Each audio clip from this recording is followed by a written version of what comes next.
Welcome to Ignited Minds Tutorials, where we specialize in providing valuable educational resources for students in their pursuit of academic excellence. In our latest video upload, we present a comprehensive tutorial on solving CBSE physics papers for Class 13 students. Physics can be a challenging subject, but with our step-by-step guidance, you'll be able to tackle even the most complex problems with confidence. Our experienced instructors break down each question, offering explanations and strategies to help you improve your problem-solving skills. By watching our tutorials, you'll gain a deeper understanding of the concepts and principles covered in the CBSE physics curriculum. Whether you're preparing for exams or simply looking to enhance your knowledge, our videos are a valuable resource for students at all levels. At Ignited Minds Tutorials, we are committed to igniting the minds of tomorrow's leaders through high-quality educational content. Visit our channel today to access our latest video on CBSE physics paper solving for Class 13 students. Start your journey towards academic success with Ignited Minds Tutorials.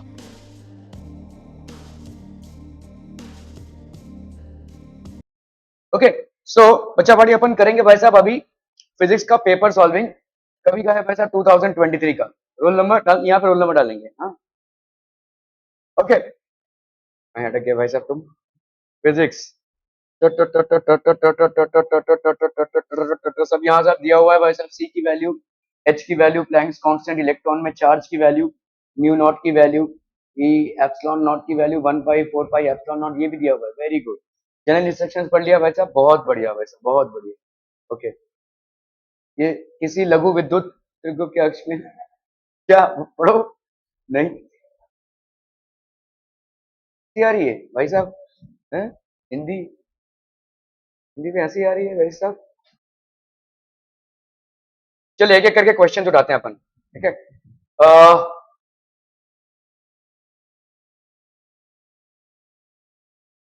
A point charge is situated at a distance r from a short electric dipole on its axis at a distance x experiences a force F.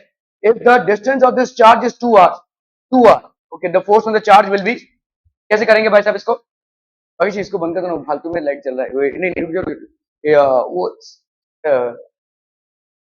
कौन सा था भाई साहब second वाला F देखो हाँ हाँ हाँ ठीक है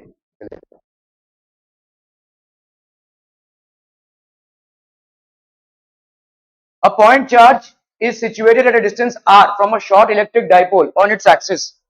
बोलो भाई साहब कैसे करेंगे इसको इलेक्ट्रिक डाइपोल का दो चीज आपने पढ़ा था भाई साहब क्या थे ये दो चीजें इलेक्ट्रिक डाइपोल के एक्सिस पे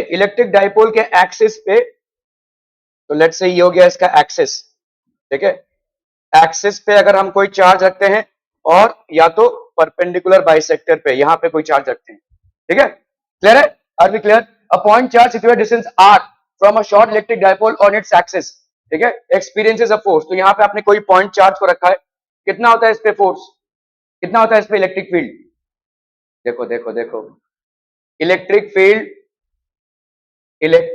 फील्ड इज इक्वल टू बोलो भाई साहब कितना हो जाएगा 1/4 पाई एप्सिलॉन नॉट आगे नहीं Q1 Q2 आएगा ही नहीं चचा नब डाइपोल मोमेंट के हिसाब से कितना होगा नब एकदम बेकार बोल रहे हैं सब आप लोग बिल्कुल पढ़ाई नहीं है P बाई R का क्यूब 2P बाई R का क्यूब ही आएगा ये फॉर्मूला है भाई साहब 1/4 pi epsilon naught 2P by R का क्यूब वेयर P क्या है P आपका डाइपोल मोमेंट है हेलो हाँ बोलिए ना हाँ चलेगा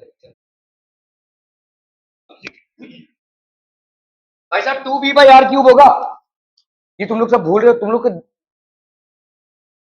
ये सब याद नहीं है भाई साहब हाँ क्या करोगे तुम लोग electric field eight an axis electric field at any point on the axis of the dipole moment will be 1/4 pi epsilon naught 2P by R का क्यूब ठीक है ओके ये P आपका क्या है P is basically what dipole moment ना Q dipole moment वो बोल के अभी क्या फायदा ठीक है ओके अब बताओ मुझे फोर्स क्या होगा QE चलिए ठीक है फोर्स क्योंकि यहाँ पे हम बात कर रहे हैं किसकी, फोर्स की। देखो फोर्स क्या हो जाएगा, Q इंटू ई।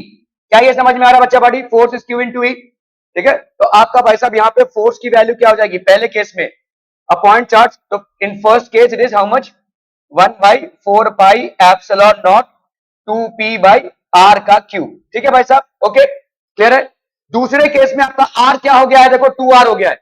तो दूसरे केस में let's say F dash force, ये कितना हो जाएगा, 1/4 पाई एफ। भाई साहब फॉर्मूले should be at your finger tips, derivation इधर उधर हो सकता है लेकिन फॉर्मूले तो भाई साहब आपको एकदम। तो ये कितना हो जाएगा, क्योंकि देखो आपने डाइपोल में ना ही चार्ज को चेंज किया है और ना ही लेंथ को, तो डाइपोल मोमेंट तो सेम रहने वाला है ना। तो यहाँ पे 2p ही होगा। इधर क्या हो जाएगा बोलो, r की जगह पे क्या लिखोगे, 2r का क्यूब।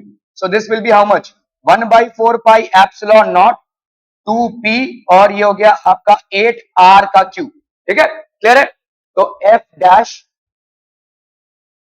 बाई एफ, ये कितना हो जाएगा, 1/4 pi epsilon naught 2p by 8r का क्यूब, 1/4 पाई एप्सिलॉन नॉट, यहां पे हो गया 2p बाई r का क्यूब। ये कैंसिल, ये कैंसिल, ये वाला भी कैंसिल, ये वाला भी कैंसिल, यहां पे कितना हो जाएगा, r क्यूब बाई 8r का क्यूब, ये कैंसिल और ये कैंसिल। ठीक है, तो देयरफॉर f डैश की वैल्यू क्या हो जाएगी, this will B f upon 8। ठीक है, f अपॉन 8, तो ये हो जाएगा आपका f अपॉन 8, ये हो जाएगा आपका करेक्ट तो आंसर हो। क्लियर है भाई साहब, ये सब फॉर्मूला क्यों नहीं याद है, हाँ, how are these formulas not still in your mind, बच्चा पार्टी बहुत बहुत डेंजर में है आप लोग, ये सब तो एकदम सिंपल चीजें हैं। ओके चलिए दूसरा सवाल उठाते हैं भाई साहब। दूसरा सवाल 2023 का, हिंदी में पढ़ेगा, मजा आता है भाई साहब हिंदी में। Okay, for a metallic conductor correct representation of variation of resistance R with temperature T. बताइए भाई साहब क्या हो जाएगा, पहले तो बताओ मुझे को, नहीं ये एपीसीसी मत करो मेरे साथ, ये बोलो कि पहले तुम्हारा रेजिस्टेंस क्या होगा, रेजिस्टेंस का फॉर्मूला क्या है विथ रेफरेंस टू टेम्परेचर,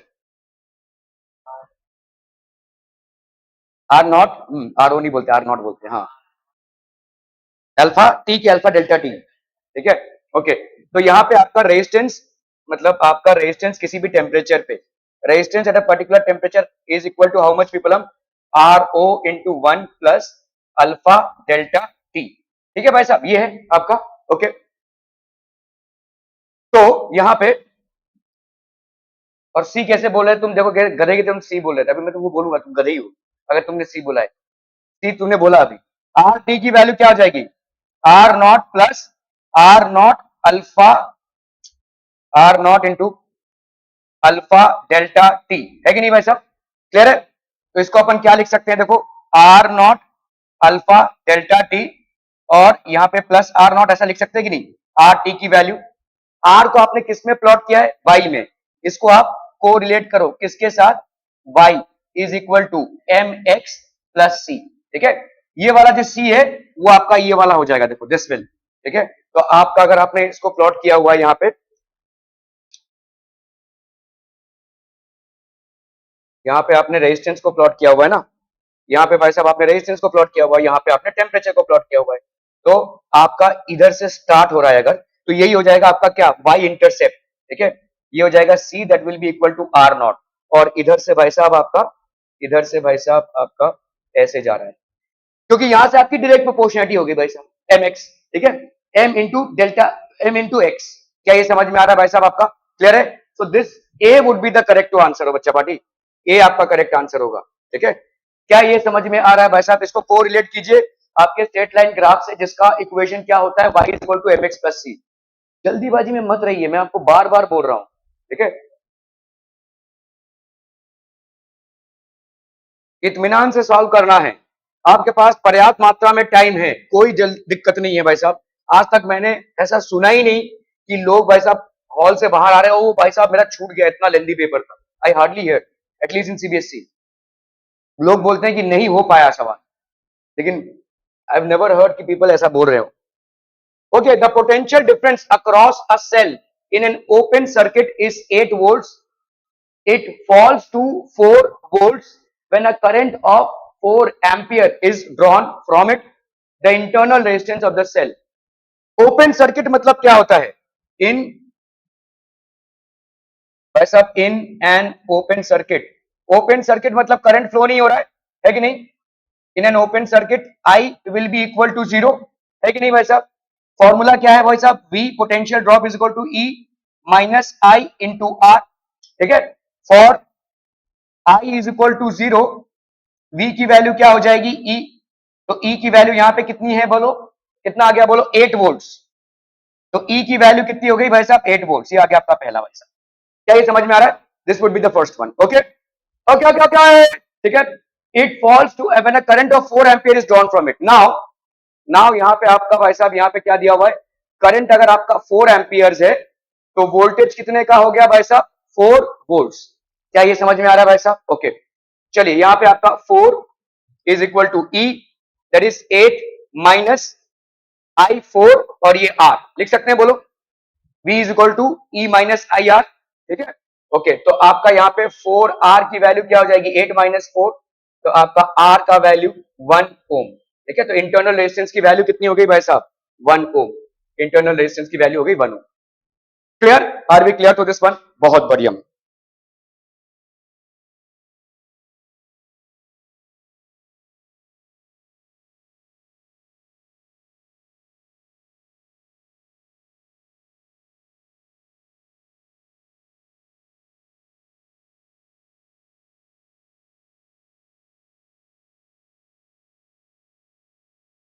चलिए ऐसा करने हैं, जल्दी से करने हैं। A steady current flows through a metallic wire whose area of cross section increases continuously from one end of the wire to the other. The magnitude of drift velocity of the free electrons as a function of A.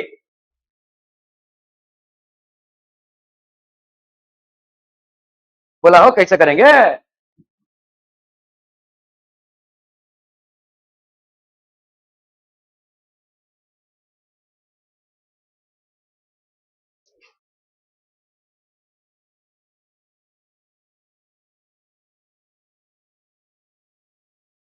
Current का formula in terms of drift velocity, current का formula, हाँ, drift velocity के format में। Divya, current का formula पूछ रहा हूं। क्या बोले जा रहे हैं? सही बोला था, उसके बाद पता नहीं क्या बोल दिया। I is equal to N E A V D. N मतलब आपका number of electrons per unit volume, but तुमने पता नहीं क्या बोला उसको। I is equal to N E A V D, ठीक है। ओके, तो अभी आपका यहाँ पे किसकी प्लॉटिंग हो रही है? स्टेडी करंट है। स्टेडी करंट है मतलब आपका ये अप्रोक्सीमेटली कांस्टेंट हो गया, ठीक है। स्टेडी करंट, तो अपन यहाँ पे क्या लिख सकते हैं? I upon n E A is equal to v d, ऐसा लिख सकते हैं। क्या ये समझ में आ रहा है भाई साहब? Drift velocity is equal to I upon n E A, ठीक है। तो आपका अगर ये कांस्टेंट है, ऑब्वियसली ये वाला तो कांस्टेंट रहेगा, और ये तो कांस्टेंट है ही। ये कांस्टेंट क्यों गया? क्योंकि यहाँ पे बोला जा रहा है स्टेडी करंट, ठीक है। The current which has developed is a steady current that flows through a metallic wire whose area of cross section increases continuously। तो अपन बोल सकते हैं वी डी की वैल्यू क्या हो गई भाई साहब? इनवर्सली प्रोपोर्शनल टू ए, ठीक है। वी डी की वैल्यू हो गई भाई साहब inversely proportional to A. Clear है? समझ में आ रहा है? और जब भी ऐसी इनवर्स प्रोपोर्शनलिटी होती है, किस टाइप का ग्राफ होता है?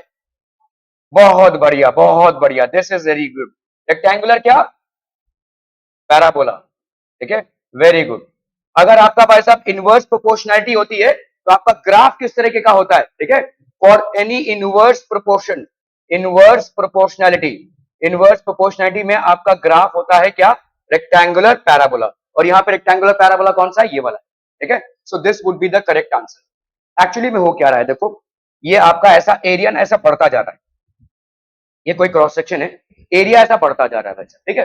तो ऐसे समझो ना, देखो कोई नदी है, नदी अभी ये ऐसे जा रही है, ऐसे बढ़ती जा रही है, तो आप बताइए मुझे नदी का जो स्पीड है ये इधर ज्यादा होगा कि इधर ज्यादा होगा? अरे भाई साहब, नदी आ रही है पहाड़ से ऐसे और ये फैल जा रही है, जब वो फैल जा रही है तो उसका स्पीड ऑब्वियसली कम हो जाएगा, है ना। पानी तो उतना ही है ना उसमें, ठीक है। तो इट विल बेसिकली, तो वही चीज हो रही है यहाँ पे, तो ऑब्वियसली वीडी आपका क्या हो जाएगा? ड्रॉप हो जाएगा। यही हो रहा है, देखो जैसे जैसे एरिया बढ़ता जाएगा द वेलोसिटी विल डिक्रीज, ठीक है, the velocity of the electrons will decrease, ठीक है, the magnitude of drift velocity of free electrons decreases. क्या ये समझ में आ रहा है भाई साहब? तो this will be the correct representation, are we clear? ठीक है, but I like this rectangular parabola, good, ठीक है। तो इनवर्स प्रोपोर्शनैलिटी में हमेशा याद रखिएगा किस तरीके का ग्राफ होगा, rectangular parabola, clear? Okay okay okay.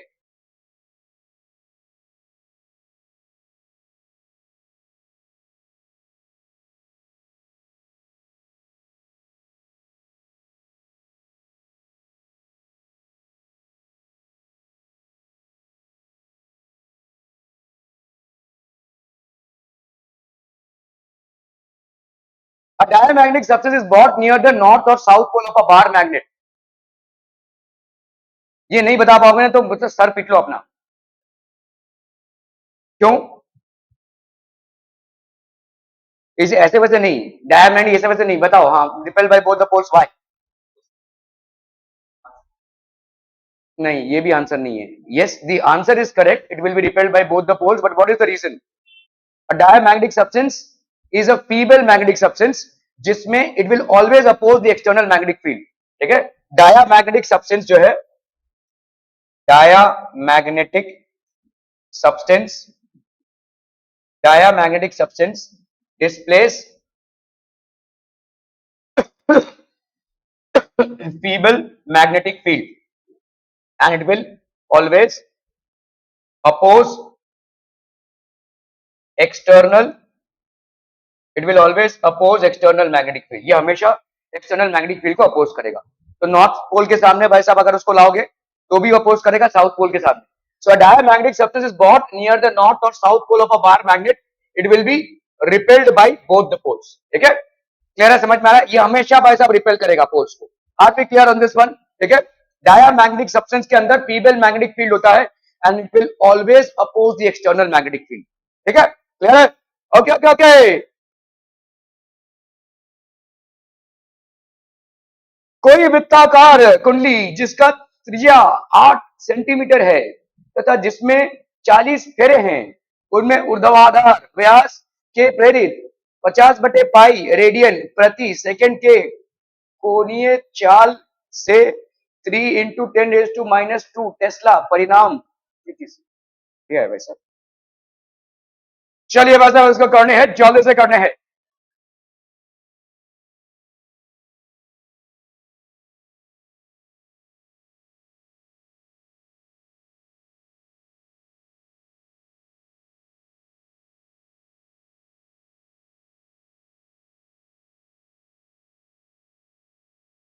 A circular coil of radius 8 centimeter and 40 turns is rotated about its vertical diameter with an angular speed of 25/pi radian per second in a uniform horizontal magnetic field of 3 × 10⁻² Tesla. The maximum EMF induced in the coil कितना हो जाएगा?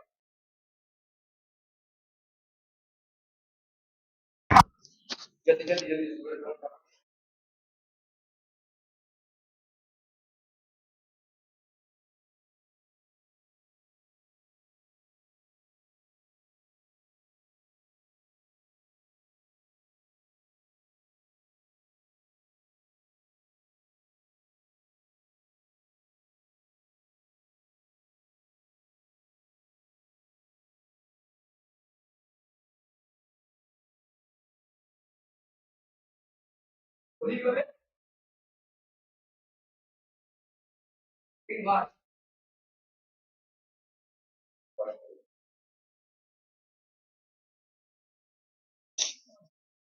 बोलो भाई साहब क्या हो जाएगा? EMF maximum, very good. तो E is equal to NBA omega sine omega T. Maximum मतलब इसकी वैल्यू मैक्सिमम कब होगी? 1, ठीक है। So for E maximum induced EMF maximum will be NBA omega, ठीक है, क्लियर है? ओके, चलो अब कर लो भाई साहब यहाँ पे। Circular call of radius 8 centimetre, तो रेडियस आपका कितना है? 8 सेंटीमीटर है। 40 टर्न्स, तो यहाँ पे n की वैल्यू कितनी है? 40 is rotated about it's vertical omega की वैल्यू 25 बाई पाई है, ठीक है। एरिया की वैल्यू क्या हो जाएगी, एरिया को पाई आर स्क्वायर निकालने की जरूरत है, पाई पाई कटेगा यहाँ पे, पाई इंटू आर का स्क्वायर, मतलब ये हो गया 8 इंटू 10⁻⁻² का स्क्वायर, है ना। चलिए इसको लिख लेते हैं भाई साहब, एन हो गया आपका 40। मैग्नेटिक फील्ड आपका कितना हो गया भाई साहब, 3 इंटू 10⁻⁻²। एरिया की वैल्यू कितनी हो गई, पाई इंटू 64 इंटू 10⁻⁻⁴, ठीक है। और ओमेगा की वैल्यू हो गई 25 बाई पाई। ये कैंसिल और ये कैंसिल भाई साहब, आपका कितना आ जाएगा बोलो यहाँ पे,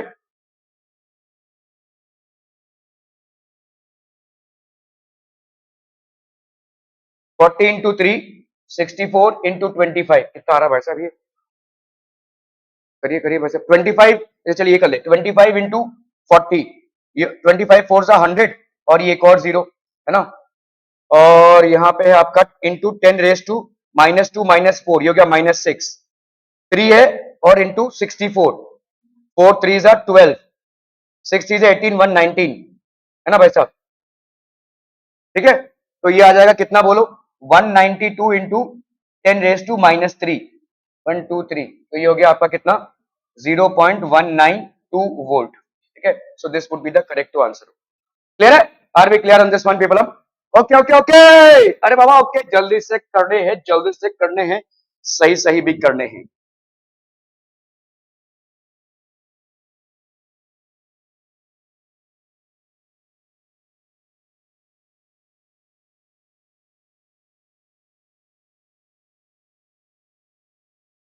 Figure shows a rectangular conductor PSRQ in which movable arm PQ has a resistance R and resistance PSRQ is negligible. The magnitude of EMF induced when PQ is moved with a velocity does not depend on, क्यों,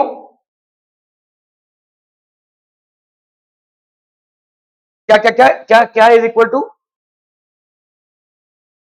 EMF is equal to BLV, okay, और sign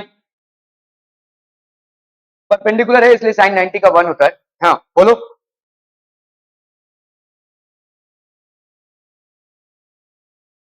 magnetic field इस पे dependency है, velocity इस पे dependency है, length of PQ इस पे डिपेंडेंसी, क्योंकि ये चेंज हो रहा है भाई साहब, ठीक है।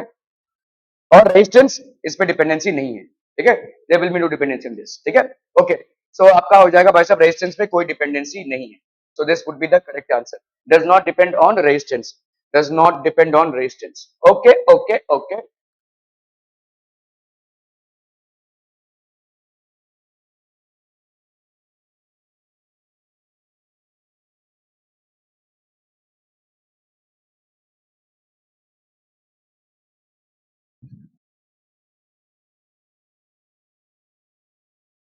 चलो भाई साहब, in the process of charging of a capacitor, the current produced between the plates of a capacitor क्या हो जाएगा, ये तो इजी है, current produced will be,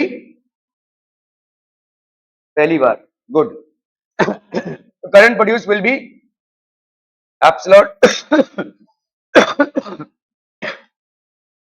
d phi by dt, this will be the correct one, ठीक है, clear है, okay okay okay.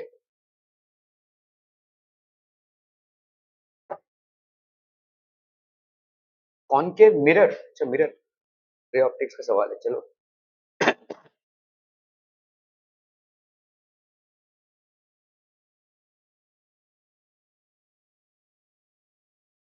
चलो भाई साहब जल्दी से करना है इसको।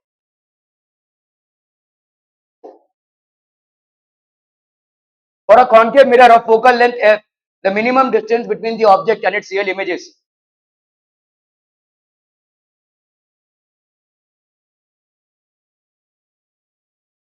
but 9, तुम लोग ने रिफ्लेक्शन ऑफ लाइट कहां पे पढ़ा था, 10th में ना, तो 10th का ही सवाल है ये, 10th का सवाल है।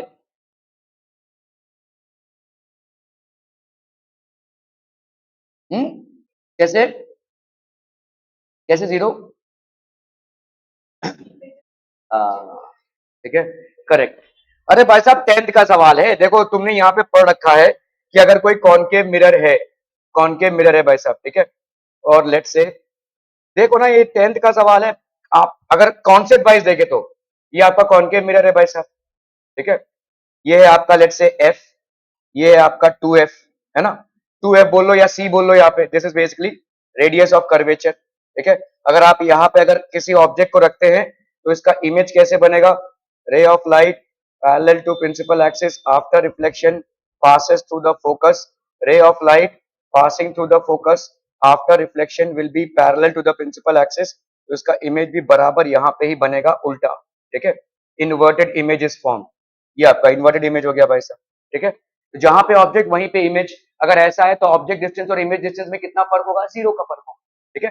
This will happen when the object is kept at centre of curvature, centre of curvature पे रखोगे तो आपका ऑब्जेक्ट डिस्टेंस और इमेज डिस्टेंस आपका बराबर हो जाएगा, ठीक है। So what will be the difference between them, zero, ठीक है। इसको थोड़ा सा रिकॉल कीजिए, आपने पढ़ा है 10th में, ठीक है, इसमें भी शायद पढ़ा होगा, रे ऑफ लाइट, ठीक है। तो ये आपका अगर ऑब्जेक्ट डिस्टेंस आपका क्या है, सेंटर ऑफ कर्वेचर है, तो आपका भाई साहब ये हो जाएगा, zero will be the minimum distance, ठीक है, minimum distance will be zero. Clear है, are we clear on this one people, हम समझ में आता, बहुत बढ़िया भाई साहब।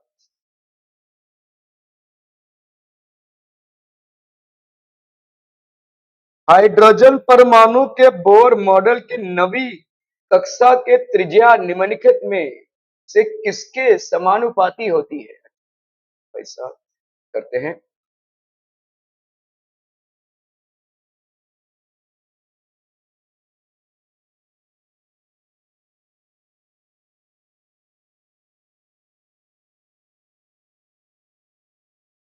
The radius of the nth orbit in the Bohr model of hydrogen atom is proportional to, ये तो आसान सा सवाल है भाई साहब, कल ही हमने किया, हाँ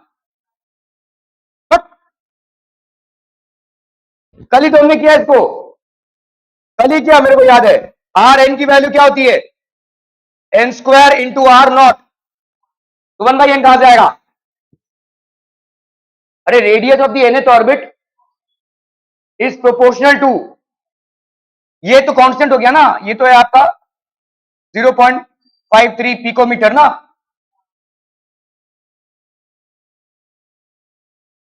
तो R N will be directly proportional, कल ही तो हमने किया था ये वाला सवाल, R N will be directly proportional to N square, 1/n² कहां से होगा, ठीक है, समझ में आ रहा है। Radius is equal to N square into R naught, ये आपका क्या है, बोर्स रेडियस, बोर्स रेडियस, ये आपका बोर का रेडियस है 0.53 पिकोमीटर, नहीं सॉरी 52.9 पिकोमीटर है, आई एम सो सॉरी, ये है आपका 52.9 पिकोमीटर, जिसको अपन 0.52 आपका एंगस्ट्रॉम में लिखते हैं, ये आपका 0.52.9 पिकोमीटर है, ठीक है, ओके। तो ये हो जाएगा भाई साहब आपका एन का स्क्वायर, ये 1/n² कहां से होगा भाई साहब, radius of the nth orbit, radius of the nth orbit is proportional to n का स्क्वायर, क्लियर है भाई साहब, are be clear on this one. अगर तुम 1/n² करोगे तो तुम सोचो ना यार, अगर तुम ये बोल रहे हो it is proportional to 1/n², मतलब तुम जैसे जैसे बाहर के रेडियस तुम अंदर आते जाओगे तो रेडियस कम होता जाएगा, मतलब अगर तुमने फर्स्ट ऑर्बिट निकाला, सेकंड ऑर्बिट निकाला, थर्ड ऑर्बिट निकाला, तो फोर्थ ऑर्बिट का जो रेडियस होगा वो फर्स्ट वाले ऑर्बिट से कम होगा, मतलब तुम्हारा K L M N, N shell के शेल के अंदर होगा, सोचो ना यार थोड़ा सा, हाउ इज दिस पॉसिबल, समझ में आ रहा है भाई साहब। अगर आप बोलो ऐसा हो रहा है तो मतलब फोर्थ शेल फर्स्ट शेल से भी नीचे हो जाएगा, मतलब your n shell will be inside K shell, how is this possible.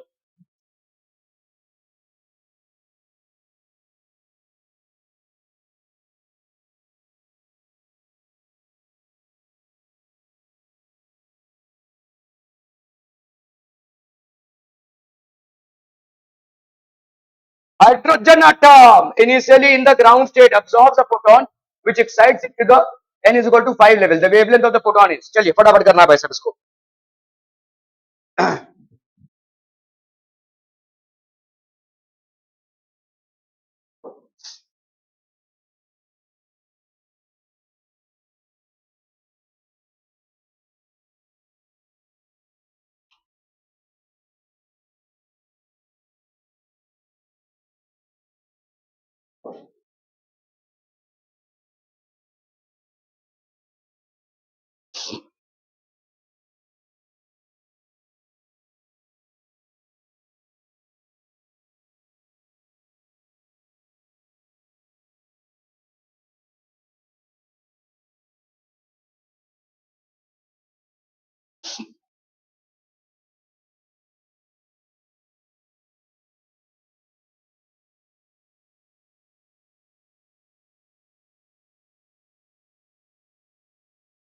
हो गया, डन डन डन.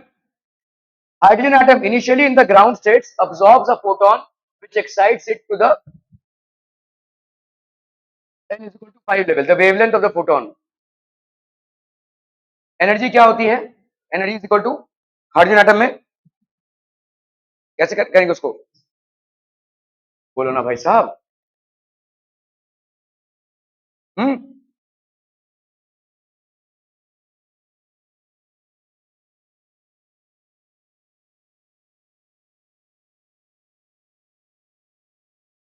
यहाँ पे ई एन की वैल्यू क्या होती है? -13.6 अपॉन एन का स्क्वायर, ये होता है ना. क्लियर है भाई साहब? तो hydrogen atom initially in the ground state, तो ग्राउंड स्टेट में E1 is equal to -13.6 upon 1 का स्क्वायर, क्या ही करें, ठीक है. It is excited to fifth level, तो ये हो जाएगा -13.6 अपॉन 5 का स्क्वायर, दैट इज -13.6 अपॉन 25. ठीक है, इलेक्ट्रॉन वोल्ट्स में है ये. ओके, तो अभी आप कर लो भाई साहब यहाँ पे E1 माइनस E5, ठीक है नहीं?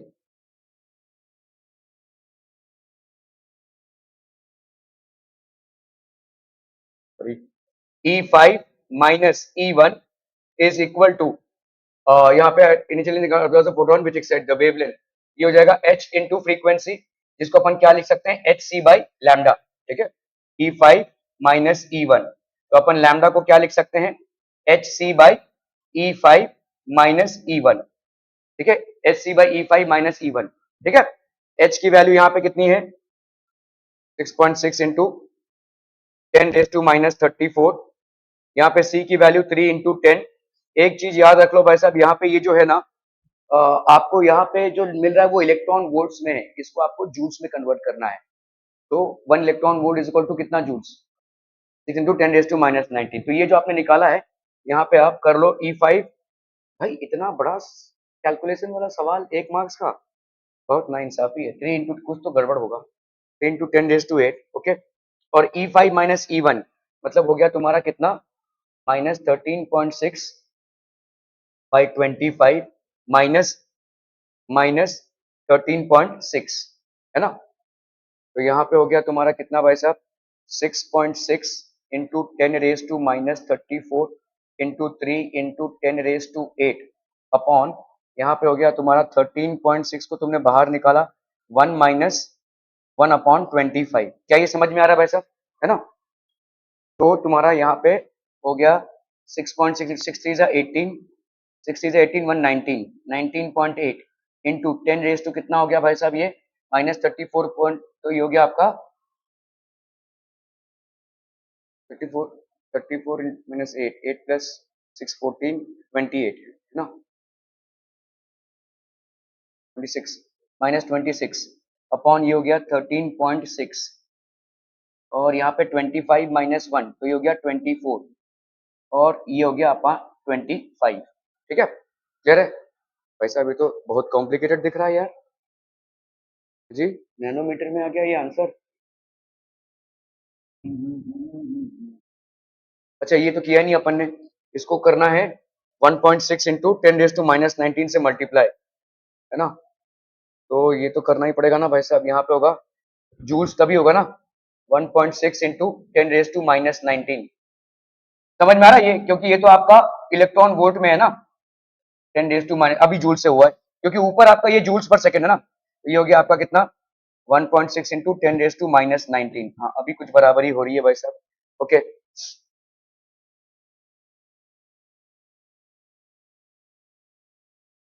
तो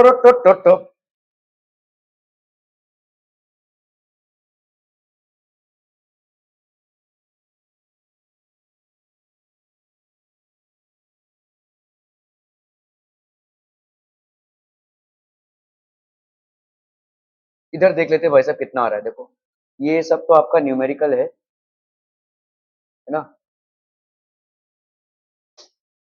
ये हो गया 10⁻⁻26 माइनस माइनस 19, तो ये हो जाएगा 10⁻⁻7, है ना, 10⁻⁻7.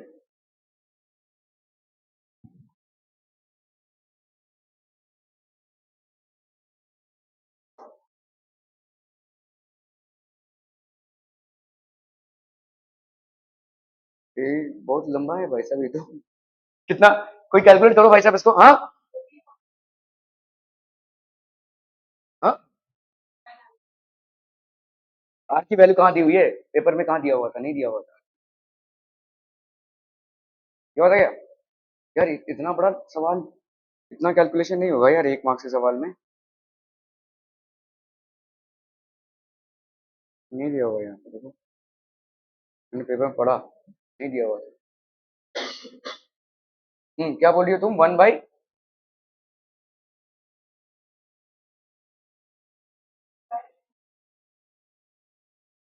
हाँ लेकिन आर की वैल्यू नहीं दी हुई ना यहाँ पे।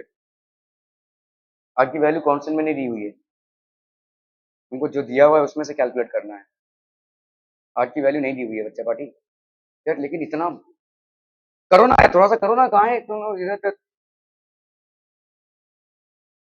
हाँ लेकिन आर की वैल्यू तुम यहाँ पे कैसे डालोगे? वैसे भी आर निकालोगे तो ऐसे ही आर आएगा। तो यहाँ पे देखो, अगर मैंने एस्टिमेशन से भी इसका अप्रोक्सीमेटली 1 से,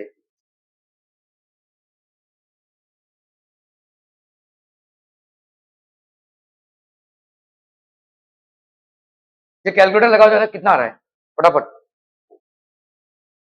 यार इतना डिफिकल्ट सवाल क्यों हो गया? डिफिकल्ट नहीं है, इतना फालतू वाला कैलकुलेशन नहीं होना चाहिए था। कितना आ रहा है? 95 नैनोमीटर आ रहा है। तूने कैसे किया उसे कैलकुलेटर से? 95 नैनोमीटर आ रहा है, इसको इसको कंसिडर करके, है ना? 95 नैनोमीटर, ओके। चलिए ठीक है, थोड़ा सा 1 मार्क्स के लिए ज्यादा ही लग रहा है मेरे को ये। ओके,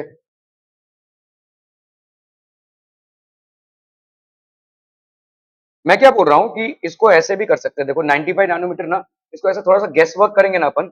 देखो यहाँ पे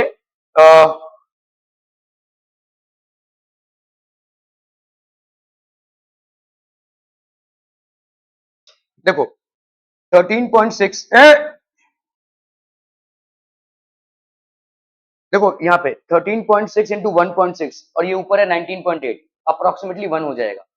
और 25/24 भी अप्रोक्सीमेटली 1 हो जाएगा।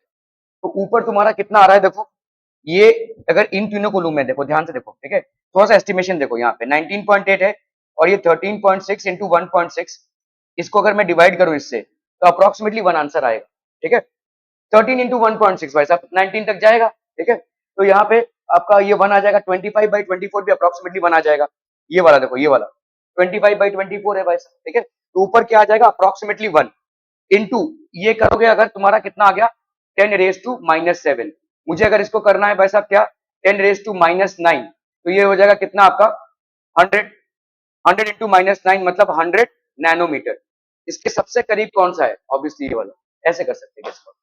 ठीक है, गेस वर्क से, क्योंकि मुझे नहीं लगता भाई ये इसको सॉल्व करके आपका बहुत टाइम जाएगा। ठीक है, तो ऐसे गेस वर्क करोगे तो 95 नैनोमीटर, इसके आजू बाजू में भी कोई नहीं है, नो बडी इज क्लोज। ठीक है, ओके। चलिए भाई साहब, the mass density of a nucleus of mass number A, फटाफट फटाफट। इंडिपेंडेंट ऑफ ए कैसे? कैसा? क्यों? आर की वैल्यू क्या होती है? R naught into A raise to 1/3। ठीक है, तो मास डेंसिटी कितनी हो जाएगी? देखो density, density is equal to mass upon volume, है ना? मास अपॉन वॉल्यूम, तो ये मास हो गया आपका ए, है ना, एटॉमिक मास जो भी है, और वॉल्यूम क्या हो जाएगा? 4/3 पाई आर का क्यूब।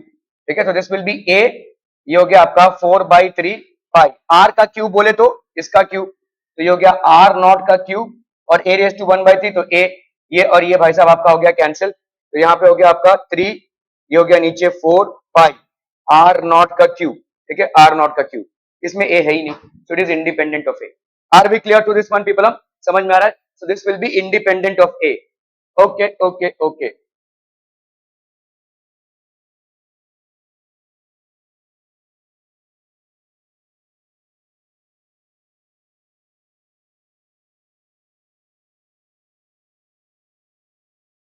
चलो भाई साहब ये वाला सवाल करना है। an AC source of voltage is connected in series with a PN junction diode and a load resistor. The correct option for output voltage across load resistance. PN junction diode मतलब circuit को imagine कर लो ना भाई साहब, सवाल वहां से सवाल सॉल्व होना चाहिए। देखो ये आपका पीएन जंक्शन डायोड है, this is basically a PN junction diode. ये आपका रजिस्टर लोड रजिस्टर हो गया और यहाँ पे एक एसी सोर्स है, ठीक है। ये आपका सर्किट समझ में आ रहा है ये? ओके। एसी सोर्स का भाई साहब क्या होता है, एक बार पॉजिटिव एक बार नेगेटिव, ठीक है। तो आपका ये वाला क्या है पीएन जंक्शन डायोड में, ये वाला क्या है पॉजिटिव या नेगेटिव? पॉजिटिव, ये नेगेटिव है ना।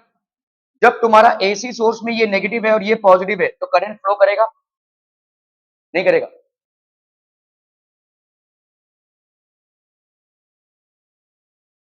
कहा ये वाला ऊपर वाला पॉजिटिव होगा, क्यों? यहाँ पे पॉजिटिव में जाएगा, ठीक है। तो अगर आपका ये नेगेटिव है तो आपका एसी का जो सर्किट है वो ऐसे चेंज होता रहेगा, एक बार माइनस प्लस एक बार प्लस माइनस। जब पॉजिटिव है तो करंट फ्लो कर रहा है, जब नेगेटिव है तो करंट फ्लो नहीं करेगा। आपका जो एसी वोल्टेज का सोर्स है वो कैसे जाता है भाई साहब, ऐसा है कि नहीं? क्लियर है? तो जब आपका ये पॉजिटिव है तो करंट फ्लो कर रहा है, मतलब हाफ साइकिल के लिए करंट फ्लो करेगा और हाफ साइकिल के लिए करंट फ्लो नहीं करेगा। तो किस तरीके का ग्राफ हो जाएगा? This will be the graph, ठीक है। So for half cycle the current will flow and the for half cycle it will not flow. तो इसको क्या बोलते हैं? Anyone? Good, half wave rectifier. Good, थोड़ी बहुत पढ़ाई कर रहे हैं आप लोग, ओके। चलिए, हाफ वेव रेक्टिफायर, क्या ये समझ में आ रहा है भाई साहब? करंट फ्लो, तो जब क्योंकि एसी का वैसा वैसा अल्टा पल्टा होगा ना, ठीक है, तो उसके लिए वो फ्लो नहीं करेगा। तो this is known as half wave rectifier. Clear है भाई साहब? Are we clear on this one people?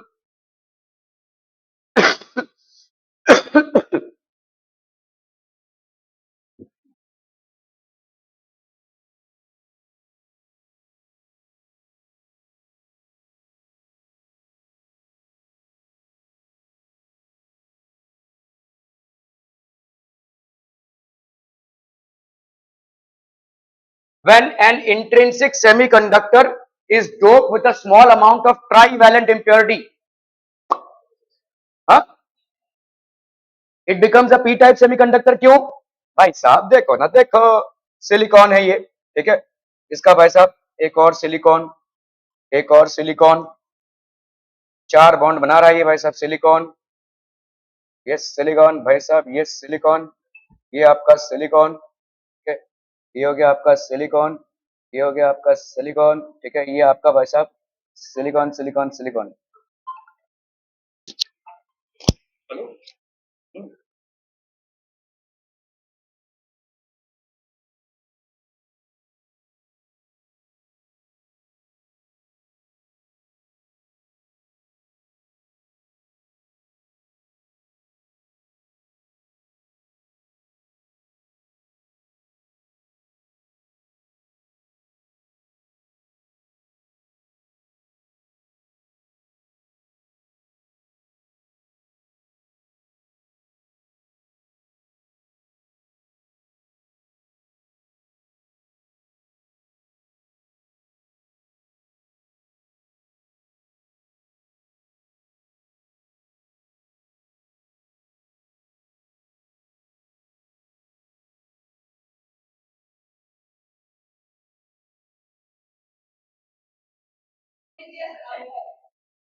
Okay, तो यहाँ पे आपने ट्राईवैलेंट इम्प्योरिटी से भाई साहब इसको कंटामिनेट कर दिया। तो ट्राईवैलेंट अगर होगा तो ट्राईवैलेंट में भाई साहब अगर समझ लो कोई ट्राईवैलेंट एटम आपने डाल दिया यहाँ, तो ट्राईवैलेंट एटम है तो इस, चलिए यहाँ पे आते हैं भाई साहब, इस वाले यहाँ पे आपने ट्राईवैलेंट एटम डाला है, ठीक है। तो इस वाले सिलिकॉन का ये एक बॉन्डिंग, ये एक बॉन्डिंग, ये एक बॉन्डिंग, लेकिन इसके साथ एक बॉन्डिंग नहीं हो पाएगा। अगर एक बॉन्डिंग नहीं हो पाएगा तो ये वाला इलेक्ट्रॉन आपका क्या हो जाएगा? This electron is no longer being bonded. तो किस टाइप का सेमीकंडक्टर होगा? P type. क्यों? कौन सा किसमें होल हो जाएगा?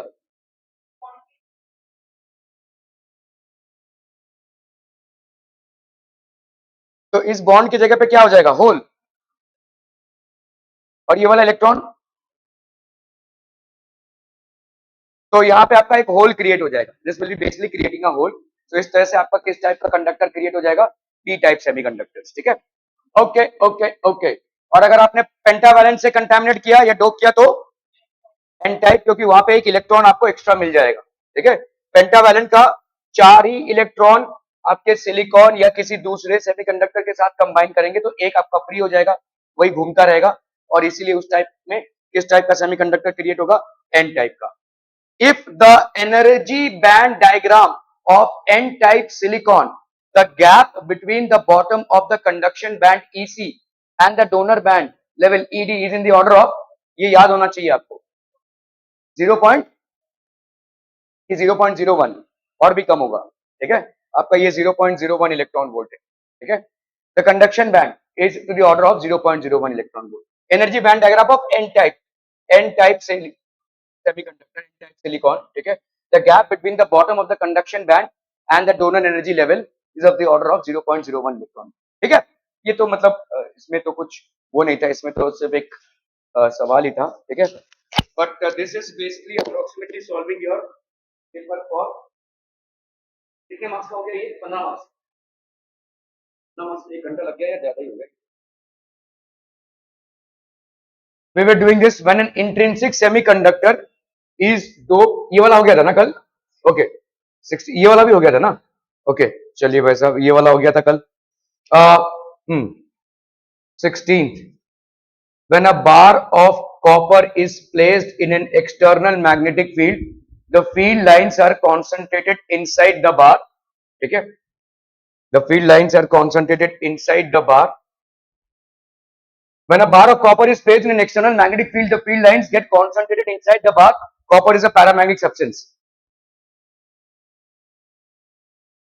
कॉपर आपका भाई साहब याद रखिएगा, कॉपर आपका डायामैग्नेटिक है, कॉपर इज डायामैग्नेटिक, और अगर कॉपर डायामैग्नेटिक है तो एक्सटर्नल मैग्नेटिक फील्ड को क्या करेगा, वो रिपेल करेगा। तो मतलब यहां पे देखो, कॉन्सेंट्रेट होना मतलब क्या होता है, कॉन्सेंट्रेट होना मतलब बाहर के मैग्नेटिक फील्ड को अंदर वाला सपोर्ट कर रहा है, तो ये नहीं होगा, ठीक है, ये चितर बितर होगा, ठीक है। सो ये वाला भी आपका रॉन्ग है, ये वाला भी आपका रॉन्ग है। Copper is a diamagnetic substance and diamagnetic substances repel, diamagnetic substances feebly मतलब हल्के तरीके से ही रिपेल एक्सटर्नल मैग्नेटिक फील्ड, ठीक है, ये एक्सटर्नल मैग्नेटिक फील्ड को रिपेल करेगा। तो कॉपर इज अ पैरामैग्नेटिक, ये भी गलत है आपका भाई साहब, ये डायामैग्नेटिक है, ठीक है। क्लियर है, are we clear on this one people, हम ओके ओके ओके। तो आपका यहाँ पे असर्शन और रीजन दोनों भी क्या डी वाला ऑप्शन आ जाएगा ना, ओके। तो both are false, okay okay okay. किसी अल्फा कण को वेग, अच्छा वेग मतलब वेलोसिटी, चलिए भाई साहब ओके, यहाँ पे है एक और असर्शन और रीजन,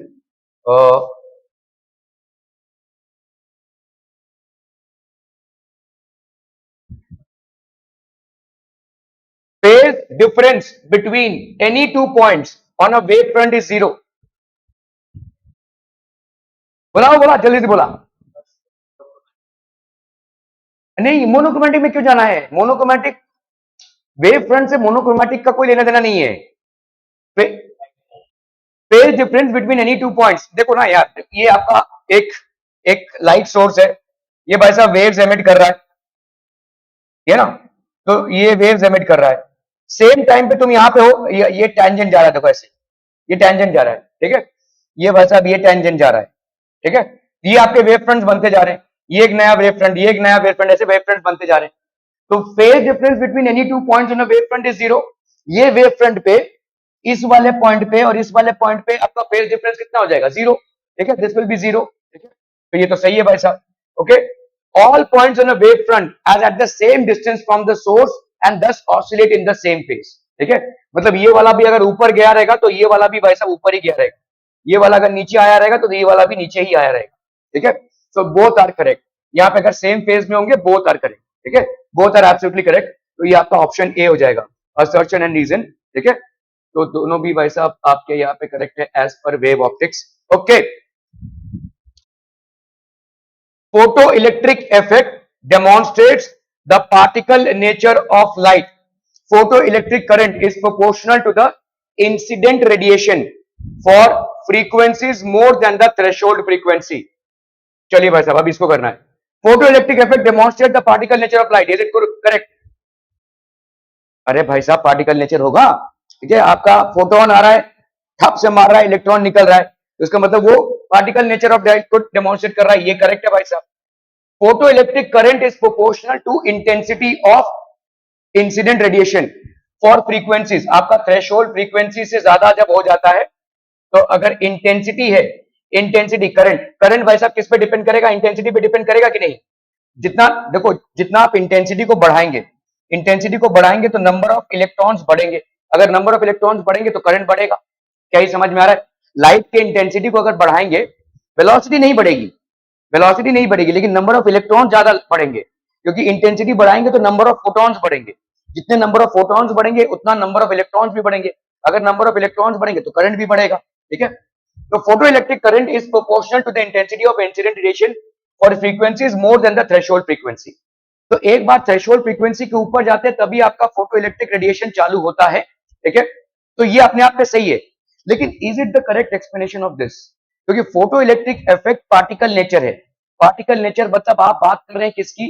फोटॉन्स की, या फोटॉन्स की और इलेक्ट्रॉन्स की, ठीक है, फोटॉन्स की बात कर रहे हैं। यहां पे आप फोटॉन्स की बात नहीं कर रहे हैं, यहां पे आप एनर्जी की बात कर रहे हैं, इंटेंसिटी की बात कर रहे हैं, करंट की बात कर रहे हैं। So these two are not in sync with each other. However अपनी अपनी जगह पे ये दोनों सेंटेंसेस करेक्ट है, ठीक है, दोनों सेंटेंसेस करेक्ट है। तो ये कौन सा बी वाला ऑप्शन होता है? Assertion reason both are true but reason is not the correct explanation of assertion, ठीक है। असर्शन और रीजन दोनों भी आपका करेक्ट होगा, but reason is not the correct explanation of assertion. Clear है भाई साहब? Are we clear on this one people? Okay okay okay, चलो भाई साहब अभी हम आते हैं सेक्शनवा बी पे। सेक्शनवा बी पे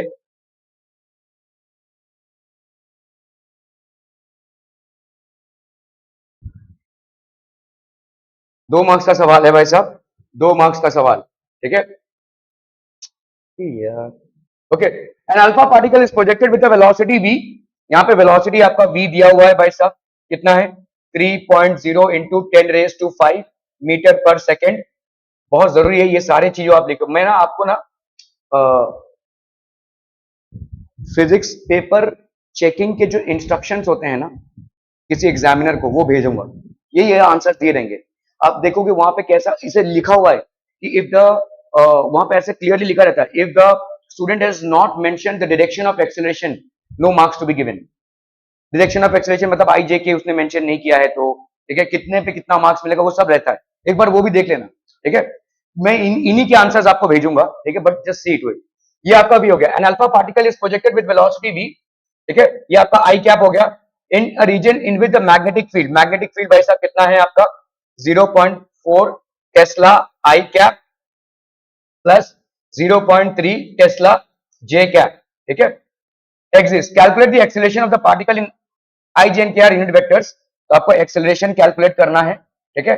और यहां पे क्या रहेगा? Charge is to mass ratio for alpha particle. Charge is to mass ratio for alpha particle is how much? 4.8 into 10⁻⁷ coulombs per kg। ध्यान दो यहाँ पे चार्ज भी तुम्हारा स्केलर है और मास भी तुम्हारा स्केलर है, तो ये जो रेशियो है ये स्केलर है, इसका कोई डायरेक्शन नहीं है, इसीलिए ये सिर्फ न्यूमेरिकल वैल्यू और यूनिट के साथ है, इसमें कोई आईजे के वाला मामला नहीं है। Are we clear? चलिए तो आपका बताइए भाई साहब क्या फॉर्मूला रहता है? What is the formula for the force? F is equal to q v B sine theta होता है। यहाँ पे साइन थीटा का कोई लेना देना नहीं है, यहाँ पे साइन थीटा का लेना देना क्यों नहीं है? क्योंकि आपके डायरेक्शंस दिए हुए हैं यहाँ पे, ठीक है। क्यू, चलिए भाई साहब क्यू, वी है भाई साहब आपका कितना? ये है आपका 3.0 इंटू 10⁵ यहाँ पे अभी सिर्फ आई कैप लिखो भाई साहब, इतना लंबा लंबा यूनिट्स लिखने की जरूरत नहीं है, ठीक है। V q v into B, velocity into B, तो आपका भाई साहब यहाँ पे इंटू इंटू इंटू इंटू कितना हो जाएगा? 0.4 आई कैप, ठीक है, प्लस 0.3 जे कैप। यूनिट्स नहीं लिख रहा हूं मैं यहाँ पे, ठीक है। ये हो गया आपका फोर्स। क्या ये समझ में आ रहा है? बताओ मुझे, यहाँ पे ये आई कैप है, आई कैप इंटू आई कैप, आई कैप इंटू आई कैप, ये क्या हो जाएगा? नहीं चाची, 0 हो जाएगा। ये आपका 1 इंटू 1 साइन 0 ना, साइन 0, तो साइन 0 की वैल्यू 0 हो जाएगी, मतलब इन दोनों के मल्टीप्लीकेशन का रिजल्ट 0 आएगा। इन दोनों के मल्टीप्लीकेशन का रिजल्ट क्या आ जाएगा? के कैप आएगा, ठीक है। So this will be how much, Q 3 into 0.3 ना, तो कितना हो जाएगा 0.9, ये हो गया तुम्हारा 0.9 इंटू 10⁵ और बहुत ध्यान से देखो यहाँ पे आ जाएगा के कैप, ठीक है, के कैप, क्लियर है। ये हो गया तुम्हारा फोर्स, ठीक है। ओके, तुमको एक्सेलरेशन चाहिए, एक्सेलरेशन चाहिए मतलब क्या हो जाएगा, acceleration is equal to force upon mass, ठीक है। तो ये फोर्स अपॉन मास मतलब ये हो जाएगा हमारा Q बाई M 0.9 इंटू 10⁵ के कैप, ठीक है, क्लियर है भाई। एक्सेलरेशन होता है फोर्स बाई मास, तो ये अपॉन M। अभी Q बाई M की वैल्यू तुमको दी हुई है, कितनी है 4.8 इंटू 10⁵, ठीक है, इंटू 0.9 इंटू 10⁵ के कैप, ये हो गया तुम्हारा एक्सेलरेशन, ठीक है। अब कर लो भाई साहब 48 इंटू 9, 8 9 जा 72, 9 4 जा 36, 36 प्लस 4 40, 43, 432, ठीक है, 1 2, तो ये हो गया कितना 4.32 इंटू 10⁻12, ठीक है।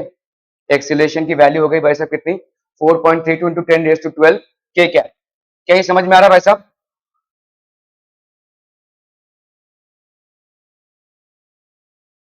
ठीक है, तो 1 2 40 कितना आ गया भाई साहब, ठीक है।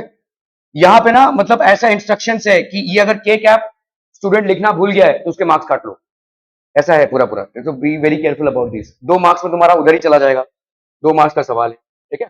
ओके, चलिए भाई साहब अपन अभी जाते हैं नेक्स्ट सवाल पे।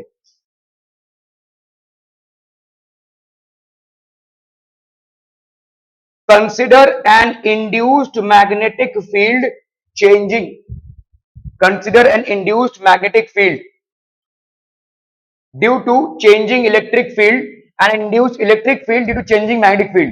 Which one is easily observed? Induced magnetic field due to changing electric field. Electric field change हो रहा है तो magnetic field induce हो रहा है, इलेक्ट्रिक फील्ड चेंज हो रहा है तो मैग्नेटिक फील्ड इंड्यूस हो रहा है, और मैग्नेटिक फील्ड चेंज हो रहा है तो इलेक्ट्रिक फील्ड इंड्यूस हो रही है। कौन सा ज्यादा इजीली ऑब्जर्वेबल है?